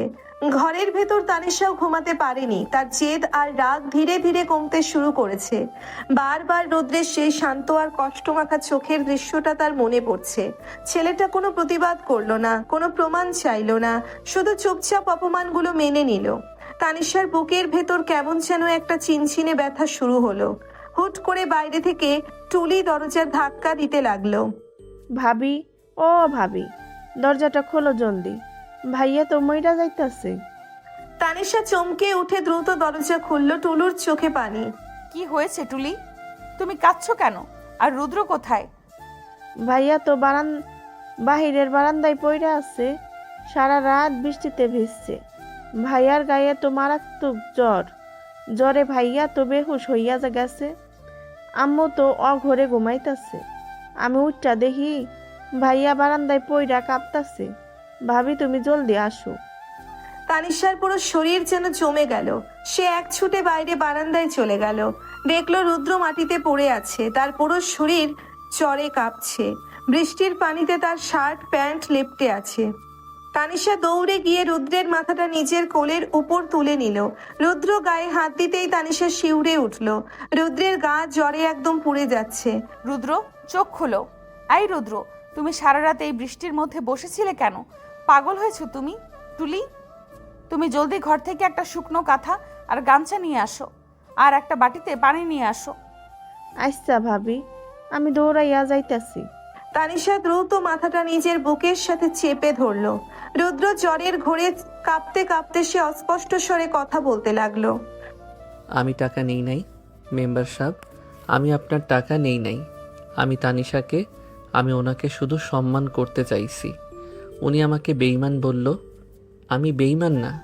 জ্বরের ঘোরে বলা রুদ্রর এই অস্পষ্ট কথাগুলো তানিশার কানে যেন তীরের মতো বিঁধল। তানিশার চোখ থেকে অঝরে পানি পড়তে লাগলো। সে বুঝতে পারলো কালু আর জরিনা ইচ্ছে করে তাকে ভুল বুঝিয়েছিল, আর সে এত বড় একটি সত্যি না জেনেই এই নিষ্পাপ ছেলেটাকে এত বড় অপবাদ দিয়ে দিল। তানিশার ফর্সা হাত দুটো রুদ্রের গাল ছুঁয়ে কাঁপতে লাগলো। আমাকে মাফ করে দাও রুদ্র, আমি খুব বড় ভুল করে ফেলেছি। আমি রাগের মাথায় তোমার বুকের ভেতরে এত কষ্ট দিয়েছি। তুমি আমাকে যা ইচ্ছা শাস্তি দাও, কিন্তু তুমি চোখ খোলো প্লিজ। টুলি কাঁথা আর পানি নিয়ে আসলো। তানিশা রুদ্রকে ধরাধরি করে ঘরের ভেতর নিয়ে গেল। চৌকির ওপর শুইয়ে দিয়ে তানিশা রুদ্রের ভেজা শার্টটা খুলে দিল। এরপর কাঁথা দিয়ে তাকে ভালো করে মুড়িয়ে দিল। টুলি পানি আর গামছা দিলে তানিশা নিজের হাতে গামছা ভিজিয়ে রুদ্রের কপালে জলপট্টি দিতে শুরু করলো। সারা রাত তানিশা এক মুহূর্তের জন্য চোখের পাতা এক করলো না। সে শুধু রুদ্রের পাশে বসে তার কপালে পানি দিতে লাগলো আর ফুপিয়ে ফুপিয়ে কাঁদতে লাগলো। ভোরের দিকে রুদ্রের জ্বর কিছুটা কমে আসলো। রুদ্র ধীর গতিতে চোখ খুলল, দেখলো তানিশা তার পাশে বসে আছে। তানিশার নিখুঁত সুন্দর ফর্সা মুখের দুই চোখ ফুলে লাল হয়ে আছে, হাতে পানির বাটি আর গামছা। রুদ্র অবাক হয়ে তানিশার দিকে তাকিয়ে রইল। তানিশা, আপনি ঘুমান নাই? আপনি আমার পাশে বসে আছেন। তুমি কথা বলবে না রুদ্র? তোমার শরীর এখন অনেক দুর্বল, তুমি চুপ করে শুয়ে থাকো। আপনি কাঁদছেন কেন? আমি তো ঠিক আছি, আমি মরে যাই নাই তানিশা। আপনি তো চান নাই আমি এই ঘরে থাকি। রুদ্রের কথা শুনে তানিশা আর নিজেকে ধরে রাখতে পারল না। সে পানির বাটিটা সরিয়ে রেখে সজোরে রুদ্রের বুকে আছড়ে পড়ে কাঁদতে লাগলো। রুদ্র চমকে গেল। তানিশা তার বুকে মাথা রেখে বাচ্চাদের মতো কাঁদছে। আমি খুব খারাপ রুদ্র, আমি একটা শয়তান। তুমি আমার বাবার মুখের ওপর কথা বলে আমার সম্মান বাঁচালে, আর আমি কালু আর জরিনা চাচির মিথ্যে কথায় বিশ্বাস করে তোমাকে ছোট লোক বললাম। তুমি কেন আমাকে একটা থাপ্পড় মারলে না? কেন তুমি সারা রাত বৃষ্টিতে ভিজে নিজের এই অবস্থা করলে? তুমি মরে গেলে আমি কি নিয়ে বাঁচতাম রুদ্র? তানিশার কান্নায় রুদ্রের বুকের ভেতরটা অদ্ভুত একটা প্রশান্তিতে ভরে গেল। যে মেয়েটা কাল তাকে ঘেন্না করে ঘর থেকে বের হয়ে দিয়েছিল, সে আজ তার বুকে মাথা রেখে এত অধিকার নিয়ে কাঁদছে। রুদ্র তার হাতটা ধীরে ধীরে তানিশার পিঠে রাখলো। আমি তো মরে যাই নাই তানিশা, আর আপনাকে থাপ্পড় মারার অধিকার আমার নাই। আমি আপনাকে মহারানী বানাইছি, মহারানীর গায়ে হাত তোলা যায় না। আপনি ভুল বুঝছেন, ওইটা আপনার দোষ না। মেম্বার সাহেব যে আমার উপর রাগ করে কাজ থেকে বের করে দিছে, সেইটা ওই কালু আর চাচি মেনে নিতে পারে নাই, তাই তারা আপনার মনে বিষ ঢেলে দিছে। আমি আর কারো কথা শুনবো না রুদ্র, আমি শুধু তোমার কথা শুনবো। তুমি আমাকে ক্ষমা করে দাও, আমি আর কোনো দিন তোমাকে অবিশ্বাস করব না। তুমি শুধু আমার রুদ্র, শুধু আমার। তানিশা মুখ তুলে রুদ্রর চোখের দিকে তাকালো। দুজনের চোখের দূরত্ব এখন একদম শূন্যের কোঠায়। তানিশার চোখের পানিতে রুদ্রের বুক ভিজে গেছে। রুদ্র আলতো করে তার হাতটা বাড়িয়ে তানিশার ফর্সা গাল থেকে চোখের পানি মুছে দিল। তানিশা নিজের অজান্তেই তার গালটা রুদ্রের হাতের তালুতে ঘষে নিল। আমি আপনাকে অনেক ভালোবাসি তানিশা। আমি গরিব হতে পারি, কিন্তু আপনাকে ভালোবাসার অধিকার আমি নিজের হাতে অর্জন করতে চাই। আপনি যদি আমাকে সুযোগ দেন, আমি আপনার সব কষ্ট মুছে দিব। তুমি তো আমার সব কষ্ট মুছে দিয়েছো রুদ্র।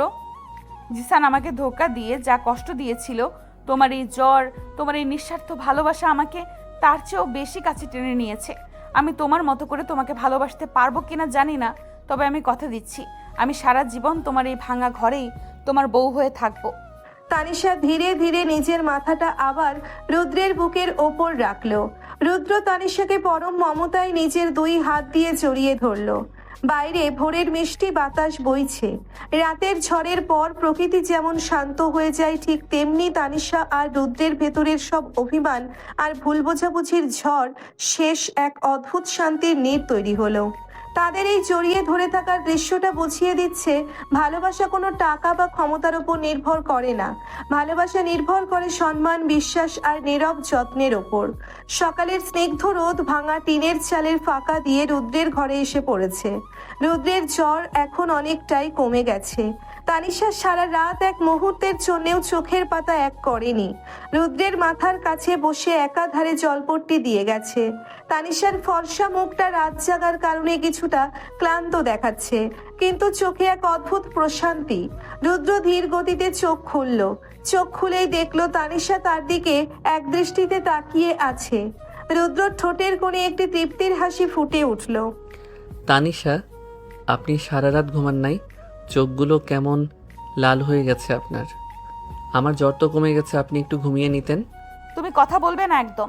তোমার শরীর এখন অনেক দুর্বল, আর তুমি ওই অবস্থায় সারা রাত বৃষ্টিতে ভিজেছো। আমি কিভাবে ঘুমাই রুদ্র? আমার বুকের ভেতরটা যে কেমন করছিল তা আমি তোমাকে বোঝাতে পারবো না। আমি তো আপনাকে বলছিলাম তানিশা, আমি মরে যাই নাই। আপনার মহারানীর সিংহাসন আমি এত সহজে খালি হতে দিব না। আমার যে এখনো আপনাকে অনেক ভালোবাসা দেওয়া বাকি। রুদ্রর কথায় তানিশার চোখ দুটো আবারও পানিতে ভরে উঠল। সে আলতো করে রুদ্রের কপালে হাত রাখলো। তুমি আমাকে এত ভালোবাসো কেন রুদ্র? আমি তো তোমাকে শুধু কষ্টই দিয়েছি। তুমি নিজের জীবন বাজি রেখে আমাকে এত সম্মান দিয়েছো, আর আমি তোমাকে ভুল বুঝেছি। তুমি আমাকে বকতে পারো না? শুধু ধমক দিতে পারো না? একটু ধমক দিতে পারো না? ভালোবাসার মানুষকে বকতে নাই তানিশা। আমি জানি আপনার মনের অবস্থা। আপনি মেম্বারের আদরের মেয়ে ছিলেন। জিশান ভাই আপনাকে যে ধোকা দিছে, তারপর দুনিয়ার কাউকেই আপনার বিশ্বাস না করাটাই স্বাভাবিক। কিন্তু আমি কথা দিচ্ছি তানিশা, আজ আমি আপনার সব হারানো সম্মান আপনার বাবার সামনে ফিরিয়ে আনব। আমার কোনো সম্মান চাই না রুদ্র। আমি আমার সম্মান তোমার এই ভাঙা ঘরে, তোমার ওই চোখের দৃষ্টিতে পেয়ে গেছি। তুমি শুধু আমার কাছে থাকো, তোমাকে ছাড়া আমার আর কেউ নেই। তানিশা রুদ্রের বুকের ওপর মাথা রাখলো। রুদ্র পরম মমতায় তানিশার মাথায় হাত বুলিয়ে দিতে লাগলো। ঠিক এমন সময় ঘরের বাইরে সোহেলের গলার আওয়াজ শোনা গেল। রুদ্র, ও রুদ্র, তুই কি ঘরে আসস? জলদি বাইরে আয় দোস্ত। আমি এমন একখানা জিনিস ধরে আনছি যা দেখলে তুই চমকাইয়া যাবি। রুদ্র ধীর পায়ে উঠে দাঁড়ালো। তানিশা তাকে ধরে ধরে ঘরের বাইরে নিয়ে আসলো। উঠোনে এসে তানিশা আর রুদ্র দেখলো সোহেল মেম্বারের সহকারী কালুর কলার চেপে ধরে উঠোনে দাঁড়িয়ে আছে। কালুর মুখটা ভয়ে ফ্যাকাশে হয়ে গেছে। সোহেল, তুই কালু ভাইকে এমনে ধইরা আনছস কেন? কি হইছে? আরে দোস্ত, এই কালুই তো কালকার সকালে জরিনা চাচির লগে মিল্লা ভাবিরে মিথ্যা কথা কইয়া তোরে ছোট লোক বানাইছিল। আমি কালকা রাতে সন্দেহ করছিলাম, আজকা সকালে আমি ওরে জিশানের লগে চা দোকানের ফুসুর ফুসুর করতে দেখছি। আমি ওরে ধৈর্য 2টা থাপ্পড় মারতেই সব সত্যি উগলাইয়া দিছে। কি সত্যি কালু ভাই? আপনি কেন আমার নামে মিথ্যা অপবাদ দিলেন? আপনি তো আমার বাবার এত কাছের মানুষ ছিলেন। আপামনি, আমার মাফ করে দেন আপামনি। আমি জিশান ভাইয়ের টাকার লোভে পইরা এই কাম করছি। মেম্বার সাবরির লগে কুদ্দুস বাটপাড়ির শত্রুতা, আর জিশান ভাই চাইছিল আপামনির বদনাম কইরা বিয়া ভাঙা দিছে। জিশান ভাই আর কুদ্দুস ব্যাপারী মিল্লা আমরা টাকা দিছিল, কইছিল রাইতে রুদ্রের মিথ্যা কথা কইয়া আপামনির ঘরে ঢুকাইয়া বাইরে থেকে তালা মাইরা দিতে। কালুর কথা শুনে তানিশা আর রুদ্র স্তব্ধ হয়ে গেল।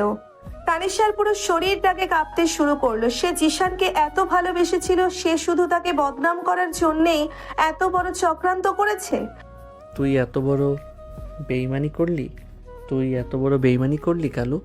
মেম্বার সাহেব তোরে নিজের পোলার মতো রাখতো, আর তুই টাকার লোভে ওনার মেয়ের সম্মান বেচা দিলি। তোরে তো আমি আজকে জ্যান্ত পুইতা ফেলবো। রুদ্র রেগে গিয়ে কালুর দিকে তেড়ে যেতে নিবে, ঠিক তখন উঠোনে আরেকজনের প্রবেশ ঘটল। মেম্বারের ছোট ছেলে তানিশার ছোট ভাই তানভীরের চোখ মুখ রাগে লাল হয়ে আছে।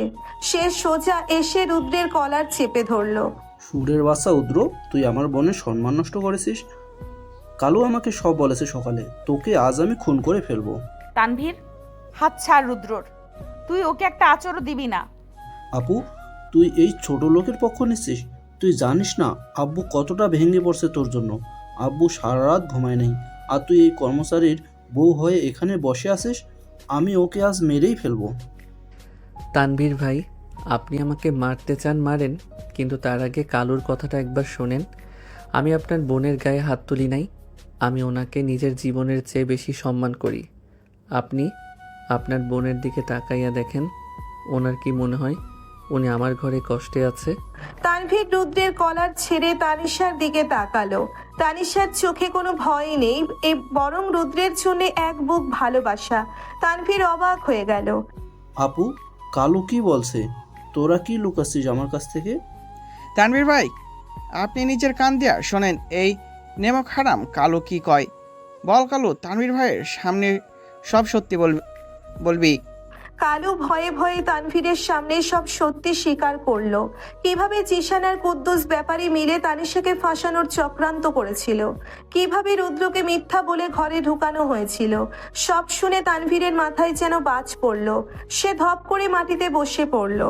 জিশান ভাই এমন কাজ করলো, আর আব্বু না বুঝেই আপুকে এত বড় শাস্তি দিয়ে দিল। আপু, আমাকে মাফ করে দে, আমি না বুঝেই উদ্রের গায়ে হাত তুলতে আসছিলাম।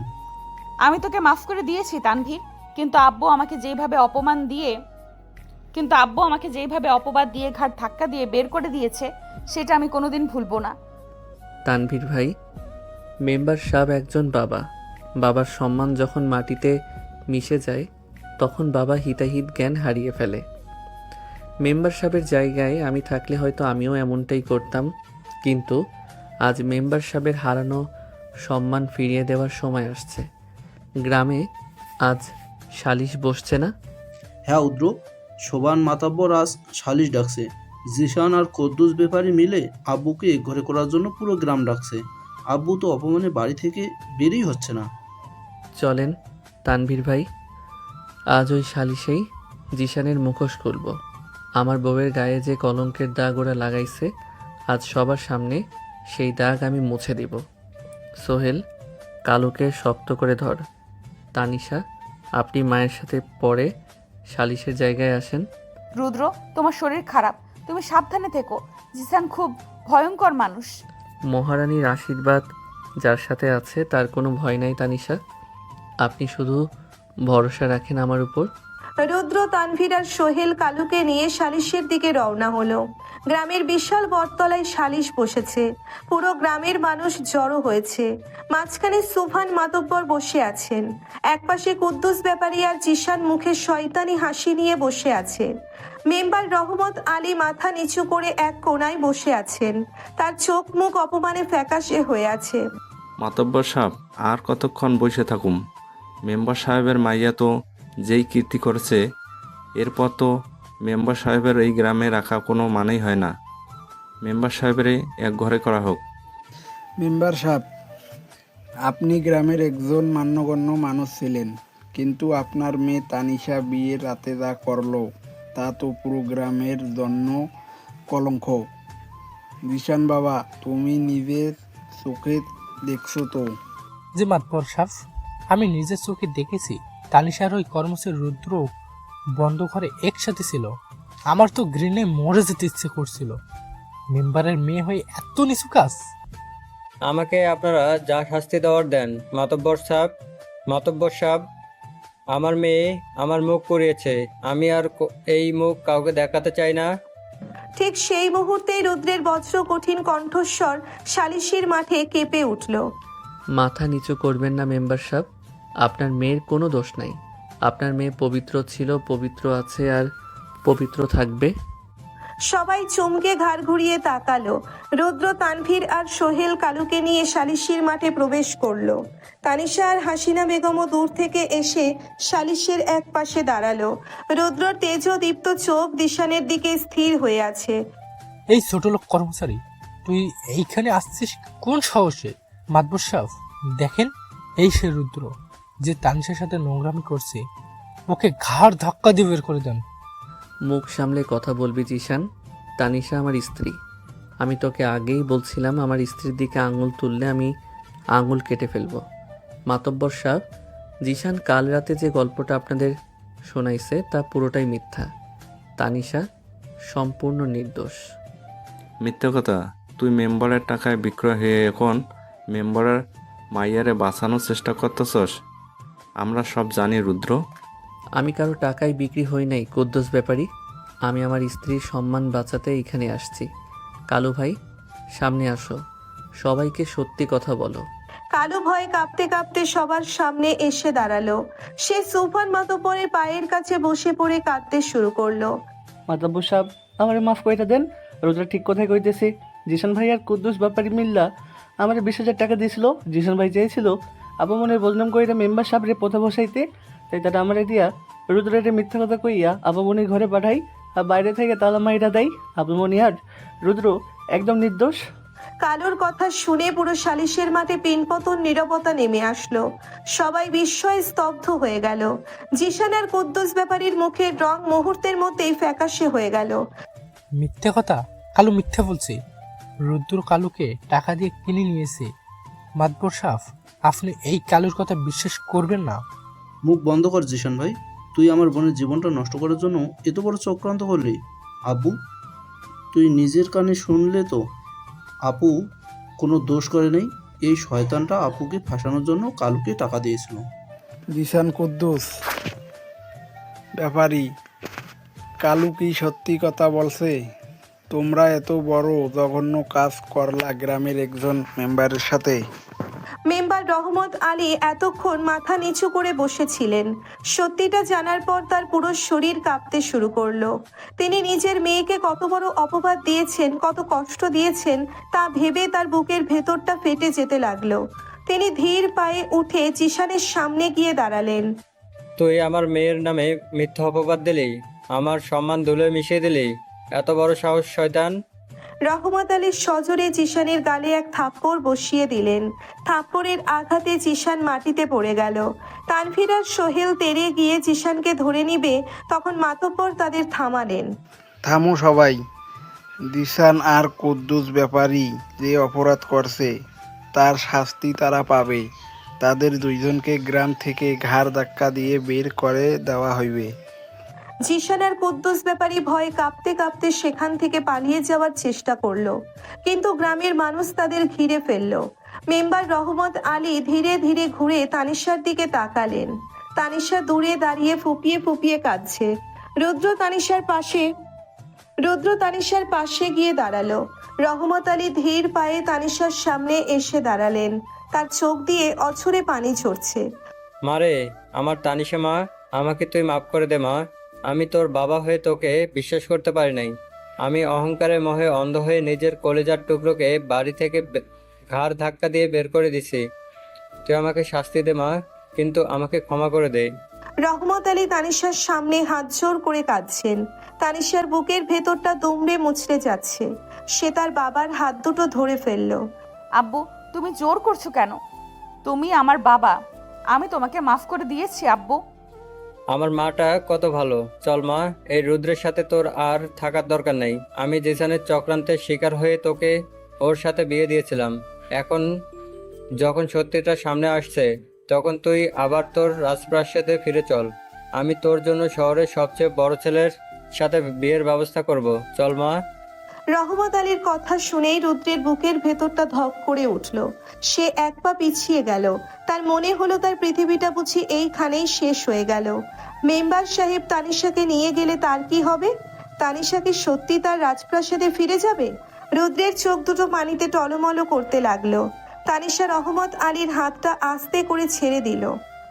না আব্বু, আমি তোমার রাজপ্রাসাদে ফিরে যাব না। কি বলছিস তুই মা? তুই এই ভাঙা টিনের ঘরে এই ছোট লোক কর্মচারীর সাথে থাকবি?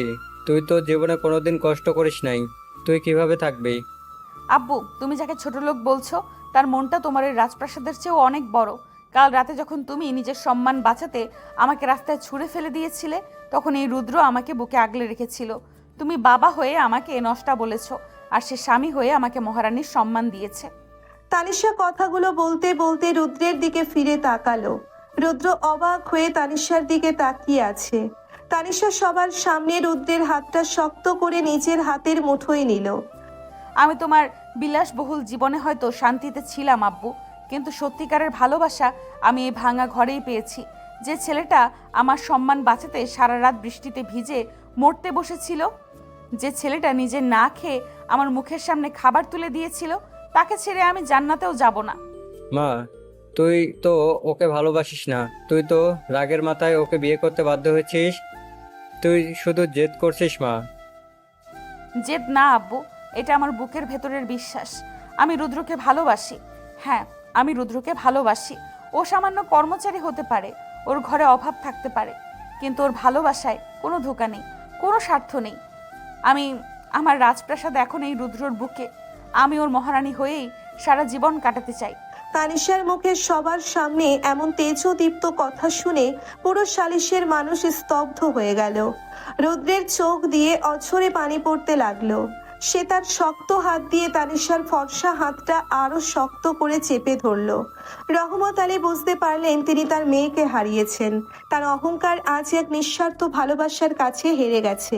আমি বুঝতে পারছি মা, আমার ভুলের কোনো ক্ষমা নাই। তুই ভালো থাকিস মা। আর রুদ্র, আমার মেয়েকে তুই চোখে চোখে রাখিস। তুই আমার চেয়েও বড় মানুষ রুদ্র। রহমত আলী মাথা নিচু করে সেখান থেকে চলে গেলেন। তানভীর তানিশাকে জড়িয়ে ধরে কাঁদল। তারপর সেও চলে গেল। সালিশের মাঠ ধীরে ধীরে ফাঁকা হয়ে গেল। সূর্য তখন পশ্চিম আকাশে হেলে পড়েছে। লাল আলোতে তানিশা আর রুদ্র একে অপরের দিকে তাকিয়ে আছে। তানিশা, আপনি সত্যি আমার সাথে থেকে গেলেন? আপনি মেম্বার সাহেবের রাজপ্রাসাদ ছেড়ে দিলেন শুধু আমার জন্য? রাজপ্রাসাদ তো আমি পেয়ে গেছি রুদ্র। তোমার বুকে যে প্রশান্তি আছে তা দুনিয়ার কোনো প্রাসাদে নেই। তুমি আমাকে শুধু কথা দাও, যত অভাবই আসুক, যত কষ্টই আসুক, তুমি আমার হাতটা এমন করেই ধরে রাখবে। আমি আমার জীবন দিয়ে হলেও আপনার হাত ধরে রাখবো তানিশা। আপনি আমার মহারানী ছিলেন, আছেন, আর সারা জীবন থাকবেন। রুদ্র তানিশাকে পরম আবেগে নিজের বুকের সাথে জড়িয়ে ধরল। তানিশা রুদ্রের বুকে মুখ লুকিয়ে চোখ বন্ধ করল। অনেক ঝড়, অনেক অপমান আর ষড়যন্ত্র পেরিয়ে দুটো ভিন্ন জগতের মানুষ আজ এক অদৃশ্য ভালোবাসার বাঁধনে সম্পূর্ণভাবে আবদ্ধ হলো। প্রকৃতির স্নিগ্ধ বাতাস যেন তাদের এই পবিত্র সম্পর্ক প্রকৃতির স্নিগ্ধ বাতাস যেন তাদের এই পবিত্র সমর্পণকে আশীর্বাদ করছে। সালিশের মাঠ থেকে জিশান আর কুদ্দুস ব্যাপারীর চরম অপমানের পর পুরো গ্রাম জুড়ে এখন শুধু তানিশা আর রুদ্রের ভালোবাসার আলোচনা। সূর্যাস্তের লাল আলোয় তানিশার হাত শক্ত করে ধরে রুদ্র তাদের ভাঙা টিনের বাড়ির উঠোনে পা রাখল।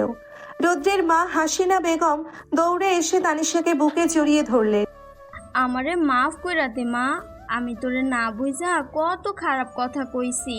তুই যে আমার পোলার লাইগা এত বড় মেম্বারশিপের রাজপ্রাসাদ সাইরা দিবি, এইটা আমি স্বপ্নেও ভাবি নাই। তুই মেম্বারশিপের মাইয়া না, তুই আজ থেকে আমার নিজের মাইয়া। আম্মু, আপনি কাঁদবেন না প্লিজ। আপনি তো কোনো অন্যায় করেননি। আমি বড়লোকের মেয়ে হয়ে এই ঘরে এসেছিলাম বলে আপনার রাগ হওয়াটাই স্বাভাবিক ছিল, কিন্তু আজ থেকে আমি আর ওই মেম্বারের মেয়ে নই। আমি শুধু আপনার রুদ্রর বউ। ও মা, ভাবি তুমি আম্মুরে আম্মু ডাকলা? ভাইয়া দেখছো আমার ভাবি কত ভালো। আমি তো আগেই কইছিলাম আমার ভাবির মনটা অনেক পরিষ্কার। আরে খালা, তুমি আর কান্দাকাটি কইরো না তো। এখন তো খুশির সময়। মেম্বার সাহেব নিজে তার মাইয়ারে রুদ্রর হাতে তুলাইয়া দিয়া গেছে। দোষ রুদ্র, তুই তো আজকা পুরা হিরো হইয়া গেলি। চুপ কর সোহেল, আমি হিরো না, আসল হিরো তো তানিশা, যে মেয়েটা সবার সামনে নিজের সম্মান, নিজের বাবার এত টাকার অহংকার ছেড়ে আমার হাতটা ধরছে। তার চেয়ে বড় কেউ হতে পারে না। তুমি আমাকে এত বড় বানিও না রুদ্র। আমি শুধু আমার সত্যিকারের সম্মান আর ভালোবাসার জায়গাটা বেছে নিয়েছি। হাসিনা বেগম আর টুলি মিলে তানিশাকে ঘরের ভেতর নিয়ে গেল। সন্ধ্যার পর চারিদিক নিস্তব্ধ হয়ে গেছে। রুদ্র ধীর পায়ে ঘরের ভেতর ঢুকতেই থমকে দাঁড়ালো। তানিশা তার সেই বিয়ের রাতের ঐতিহ্যবাহী লাল সাদা শাড়িটা বের করে পড়েছে। তানিশা, আপনি আবার এই লাল সাদা শাড়িটা পরছেন কেন রুদ্র? আমাকে কি খুব খারাপ লাগছে দেখতে? খারাপ? আপনাকে একদম স্বর্গের পরীর মতো লাগছে। শাড়ির কুচি আর আঁচল এত সুন্দর আর নিখুঁতভাবে বসানো যে চোখ ফেরানো যাচ্ছে না। কাল রাতে এত ধকলের পরও শাড়ির রূপ একটু নষ্ট হয় নাই। আপনার এই লাল সাদা শাড়ি পরার চেহারাটা আমার কল্পনার ছবির সাথে একদম হুবহু মিলে গেছে তানিশা, একটু খুঁত নেই কোথাও। আমি তো তোমারই মহারানী রুদ্র। বিয়ের পরে জিসানের চক্রান্তে এই শাড়িটার সম্মান নষ্ট হতে বসেছিল, কিন্তু আজ তোমার ভালোবাসায় এই শাড়িটার পবিত্রতা আমি আবার ফিরে পেয়েছি। তাই তোমার জন্যই আমি নিজের হাতে নিখুঁত করে সেজেছি আজ। তানিশা, আপনি কি আমার সাথে একটু বাইরে যাবেন? এই রাতে বাইরে কোথায় যাব রুদ্র? চলেন না, বেশি দূরে না, নদীর পাড়ে যাব। আমি আপনাকে একটা জিনিস দেখাতে চাই। তানিশা হাসি মুখে রুদ্রের হাত ধরল। রাতের স্নিগ্ধ চাঁদের আলোয় দুজন হাত ধরাধরি করে গ্রামের মেঠো পথ ধরে নদীর পাড়ে এসে দাঁড়ালো। বিশাল নদীর পাড় জুড়ে ফুটে আছে হাজার হাজার সাদা কাশফুল। রুদ্র, এত সুন্দর জায়গা! আমি তো আগে কখনো এই নদীর পাড়ে কাশফুলের মাঠে আসিনি। বড়লোকের মেয়েরা কি আর গ্রামের এত গভীরে আসে তানিশা? আমি যখন মন খারাপ থাকতো তখন এইখানে এসে বসে থাকতাম, আর যখন দূর থেকে আপনাকে দেখতাম তখন ভাবতাম, ইস, যদি একদিন আপনাকে এই কাশফুলের মাঠে নিয়ে আসতে পারতাম। আজ আমার সেই স্বপ্ন সত্যি হলো। রুদ্র একটা বড় পম্পাস গ্রাস বা কাশফুলের ডাল ছিঁড়ে তানিশার হাতে দিল। এই কাশফুলটা এত নরম রুদ্র, একদম তোমার মনের মতো। আর আপনার হাতটা এই চাঁদের আলোতেও কত সুন্দর তানিশা। আমি খেয়াল করছি আপনার মুখের মতো আপনার হাত দুটাও একদম উজ্জ্বল আর নিখুঁত ফর্সা, একটু কালচে নয়। আপনার মুখের ফর্সা রঙের সাথে হাতের রঙের একদম হুবহু মিল। এই নিখুঁত ফর্সা হাতে কাশফুলটা দারুণ মানিয়েছে। তুমি এত খুঁটিয়ে খুঁটিয়ে আমাকে দেখো, আমি তো কখনো খেয়ালই করিনি তুমি আমাকে এতটা ভালোবাসো। আমি তো আপনাকে সেই প্রথম দিন থেকেই ভালোবাসতাম তানিশা, কিন্তু আমি তো সামান্য কর্মচারী, কখনো আপনার সামনে মাথা তুলে কথা বলার সাহস পাই নাই। আমি যখন প্রথম রাতে আপনাকে ওই ভাঙা ঘরে কাঁদতে দেখছিলাম, আমার বুকের ভেতরটা যেন কেউ করাত দিয়ে চিরে ফেলছিল। আমি কত বোকা ছিলাম রুদ্র, আমি না বুঝে তোমাকে কত অপমান করেছি। তোমার দেওয়া পাউরুটি আমি মাটিতে ছুঁড়ে ফেলে দিয়েছিলাম। তুমি সারা রাত না খেয়েছিলে। তোমার এই কষ্টমাখা মুখটা মনে পড়লে আমার এখনো নিজেকে অপরাধী মনে হয়। আমাকে তুমি ক্ষমা করে দিয়েছো তো রুদ্র? ভালোবাসায় কোনো ক্ষমা চাইতে হয় না তানিশা। আমি তো আপনার ওই জেদ আর রাগটাকেই ভালোবেসেছিলাম। আল্লাহ যে আমাকে এত বড় উপহার দিবেন তা আমি স্বপ্নেও ভাবি নাই। সামান্য কর্মচারী বলে আর নিজেকে কখনো ছোট করবে না রুদ্র। তুমি আমার স্বামী, আর তোমার ওই বিশাল মনটার কাছে জিসানের মতো হাজারটা শহরের ইঞ্জিনিয়ারও হার মেনে যাবে। তুমি শুধু আমাকে এতটুকু কথা দাও রুদ্র, যত কষ্টই আসুক, যত অভাবই আসুক, তুমি আমাকে আর কখনো নিজের থেকে দূরে সরাবে না। মৃত্যু ছাড়া কেউ আপনাকে আমার থেকে সরাতে পারবে না তানিশা। এই কাশফুলের মাঠ, এই রাতের চাঁদ আর নদীর বাতাস সাক্ষী। রুদ্র যতদিন বেঁচে আছে তার প্রতিটা নিঃশ্বাস শুধু তানিশার জন্য হবে। তানিশা সজোরে রুদ্রের বুকে আছড়ে পড়ল। আমি তোমাকে অনেক ভালোবাসি রুদ্র, অনেক ভালোবাসি। তুমি আমার সব কষ্ট, সব অপমান ভুলিয়ে দিয়েছো। আমি আজ থেকে শুধু তোমার। আমিও আপনাকে নিজের জীবনের চেয়ে বেশি ভালোবাসি তানিশা। অনেকক্ষণ কাশফুলের মাঠে দাঁড়িয়ে থাকার পর রুদ্র তানিশাকে নিয়ে ধীর পায়ে ঘরে ফিরে আসলো। টুলি তাদের শোবার ঘরটা খুব সুন্দর করে বুনো ফুল দিয়ে সাজিয়ে রেখেছে। এক কোনায় একটা হারিকেন চলছে। আমার ঘরে তো আপনার এসি রুমের মতো বড় খাট নাই তানিশা। এই ছোট ভাঙা চৌকিতে কি আপনার খুব কষ্ট হবে? এই চৌকি আমার কাছে পৃথিবীর সবচেয়ে দামি সিংহাসন রুদ্র। তুমি পাশে থাকলে আমি ফ্লোরে শুয়েও জীবন কাটিয়ে দিতে পারবো। জিসানের ওই এসি রুমে যে দম বন্ধ করা মিথ্যা ভালোবাসা ছিল, তার চেয়ে তোমার এই ভাঙা ঘরের অভাব অনেক বেশি শান্তির। রুদ্র ধীর পায়ে ঘরের দরজাটা বন্ধ করে দিল। সে তানিশার সামনে এসে দাঁড়ালো। আমি কি আমার মহারানীকে ছুতে পারি তানিশা? আমি তোমার স্ত্রী রুদ্র, শুধু মহারানী নই, আমি তোমার অর্ধাঙ্গিনী। তোমার সব অধিকার আছে আমার উপর। তুমি আমাকে তোমার করে নাও। আমি তো আপনাকে নিজের করে নিয়েই বসে আছি, কিন্তু আজ আমি আপনার ভিতরের সব অভিমান মুছে দিতে চাই তানিশা। আমার তো আর কোনো অভিমান নেই রুদ্র। তুমি কাছে আসলেই আমার সব শান্ত হয়ে যায়। রুদ্র তানিশার কপালে একটা দীর্ঘ আর পবিত্র চুমু এঁকে দিল। তানিশা চোখ বন্ধ করে ফেলল। কাঁদছেন কেন তানিশা? আপনার চোখে পানি কেন? এই কান্না কষ্টের না রুদ্র, এই কান্না পরম শান্তির। জিসান আমাকে বিয়ে রাতে ঘেন্না করে ফেলে দিয়েছিল, আর তুমি আমাকে এত সম্মান দিয়ে বুকে টেনে নিচ্ছ। আমি তো আনন্দে কাঁদছি। আজ থেকে আপনার চোখে আর কোনোদিন জল আসতে দিব না আমি তানিশা। আমি কি আপনার লাল সাদা শাড়ির আঁচলের পিনটা খুলতে পারি? খুলো রুদ্র, আজ থেকে আমার সব কিছু তোমার। আমার এই সম্মান, আমার এই সাজ, সব তোমার জন্য। রুদ্র ধীরে ধীরে তানিশার শাড়ির পিনটা খুলে দিল। তানিশার ফর্সা উজ্জ্বল হাত দুটো শক্ত করে রুদ্রের শার্টের কলার চেপে ধরল। রুদ্র তানিশার ঘাড়ে আলতো করে চুমু খেলো। রুদ্র, আমার কেমন যেন ভয় করছে। ভয় কিসের তানিশা? আমি তো আপনার রুদ্র, আপনার সবচেয়ে নিরাপদ জায়গা। আমাকে কখনো ছেড়ে যাবে না তো? তুমি ছাড়া আমার যে আর যাওয়ার কোনো জায়গা নেই। এই প্রাণ থাকতে না তানিশা, আমি আপনার ছায়া হয়ে সারা জীবন আপনার পাশে থাকব। আপনি শুধু চোখ বন্ধ করেন আর আমাকে অনুভব করেন। আমি তোমাকে অনুভব করতে চাই রুদ্র। আমাকে এতটা ভালোবাসো যেন আমি আর আমার অতীতের সব যন্ত্রণা ভুলে যাই। আপনার অতীত বলে আর কিছু নেই তানিশা। আজ থেকে আমাদের শুধু বর্তমান আর ভবিষ্যৎ। রুদ্র তানিশাকে আলতো করে কোলে তুলে চৌকির ওপর শুইয়ে দিল। তানিশা লজ্জায় দুই হাত দিয়ে নিচের মুখ ঢেকে নিল। মুখ ঢাকবেন না তানিশা। আপনার এই নিখুঁত সুন্দর মুখটা আমি সারা জীবন দেখতে চাই। হাতটা সরান প্লিজ। আমার খুব লজ্জা লাগছে রুদ্র। ভালোবাসায় কিসের লজ্জা মহারানী? আপনি আমার বউ। রুদ্র তানিশার হাত দুটো ধীরে ধীরে সরিয়ে দিয়ে তার ঠোঁটের উপর নিজের ঠোঁট ছুঁয়ে দিল। রুদ্র, তুমি আমাকে এতটা পাগল করে দিচ্ছ কেন? কারণ আমি নিজে আপনার জন্য অনেক আগে থেকেই পাগল তানিশা। আপনি শুধু আমার। হ্যাঁ রুদ্র, আমি শুধু তোমার, শুধু তোমার।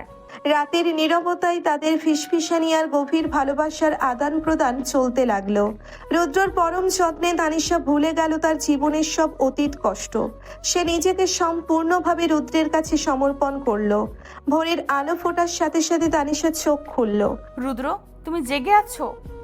হ্যাঁ তানিশা, আপনার এই ঘুমন্ত মুখটা দেখছিলাম। কতটা মায়াবী লাগছে আপনাকে। সারা রাত ঘুমাওনি তুমি? আমার দিকে তাকিয়েছিলে? আমার তো বিশ্বাসই হচ্ছিল না যে আপনি আমার বুকে মাথা রেখে ঘুমাচ্ছেন। আমি ভাবছিলাম চোখ বন্ধ করলে যদি দেখি এসব স্বপ্ন, তাই সারা রাত জেগেছিলাম। পাগল একটা, এটা স্বপ্ন না রুদ্র, এটাই আমাদের সত্যি। সামনের দিনগুলোতে আমাদের হয়তো অনেক অভাব দেখতে হবে, অনেক কষ্ট করতে হবে, কিন্তু তুমি এইভাবেই আমার হাতটা ধরে রেখো। আমি আমার জীবন দিয়ে হলেও আপনার হাত ধরে রাখবো তানিশা। আপনি হাসি মুখে আমার পাশে থাকলে আমি দুনিয়ার সব অভাব জয় করতে পারবো। আমি সব সময় তোমার পাশেই থাকবো রুদ্র। আমার মহারানীর সিংহাসন তো তোমার এই বুকেই। তানিশা হাসি মুখে রুদ্রের বুকে আরো গভীরভাবে মুখ লুকালো। মেম্বারের সিনিয়র মেয়ে তানিশা আজ সত্যিই তার জীবনের সবচেয়ে পবিত্র আর সম্মানজনক জায়গাটা খুঁজে পেল।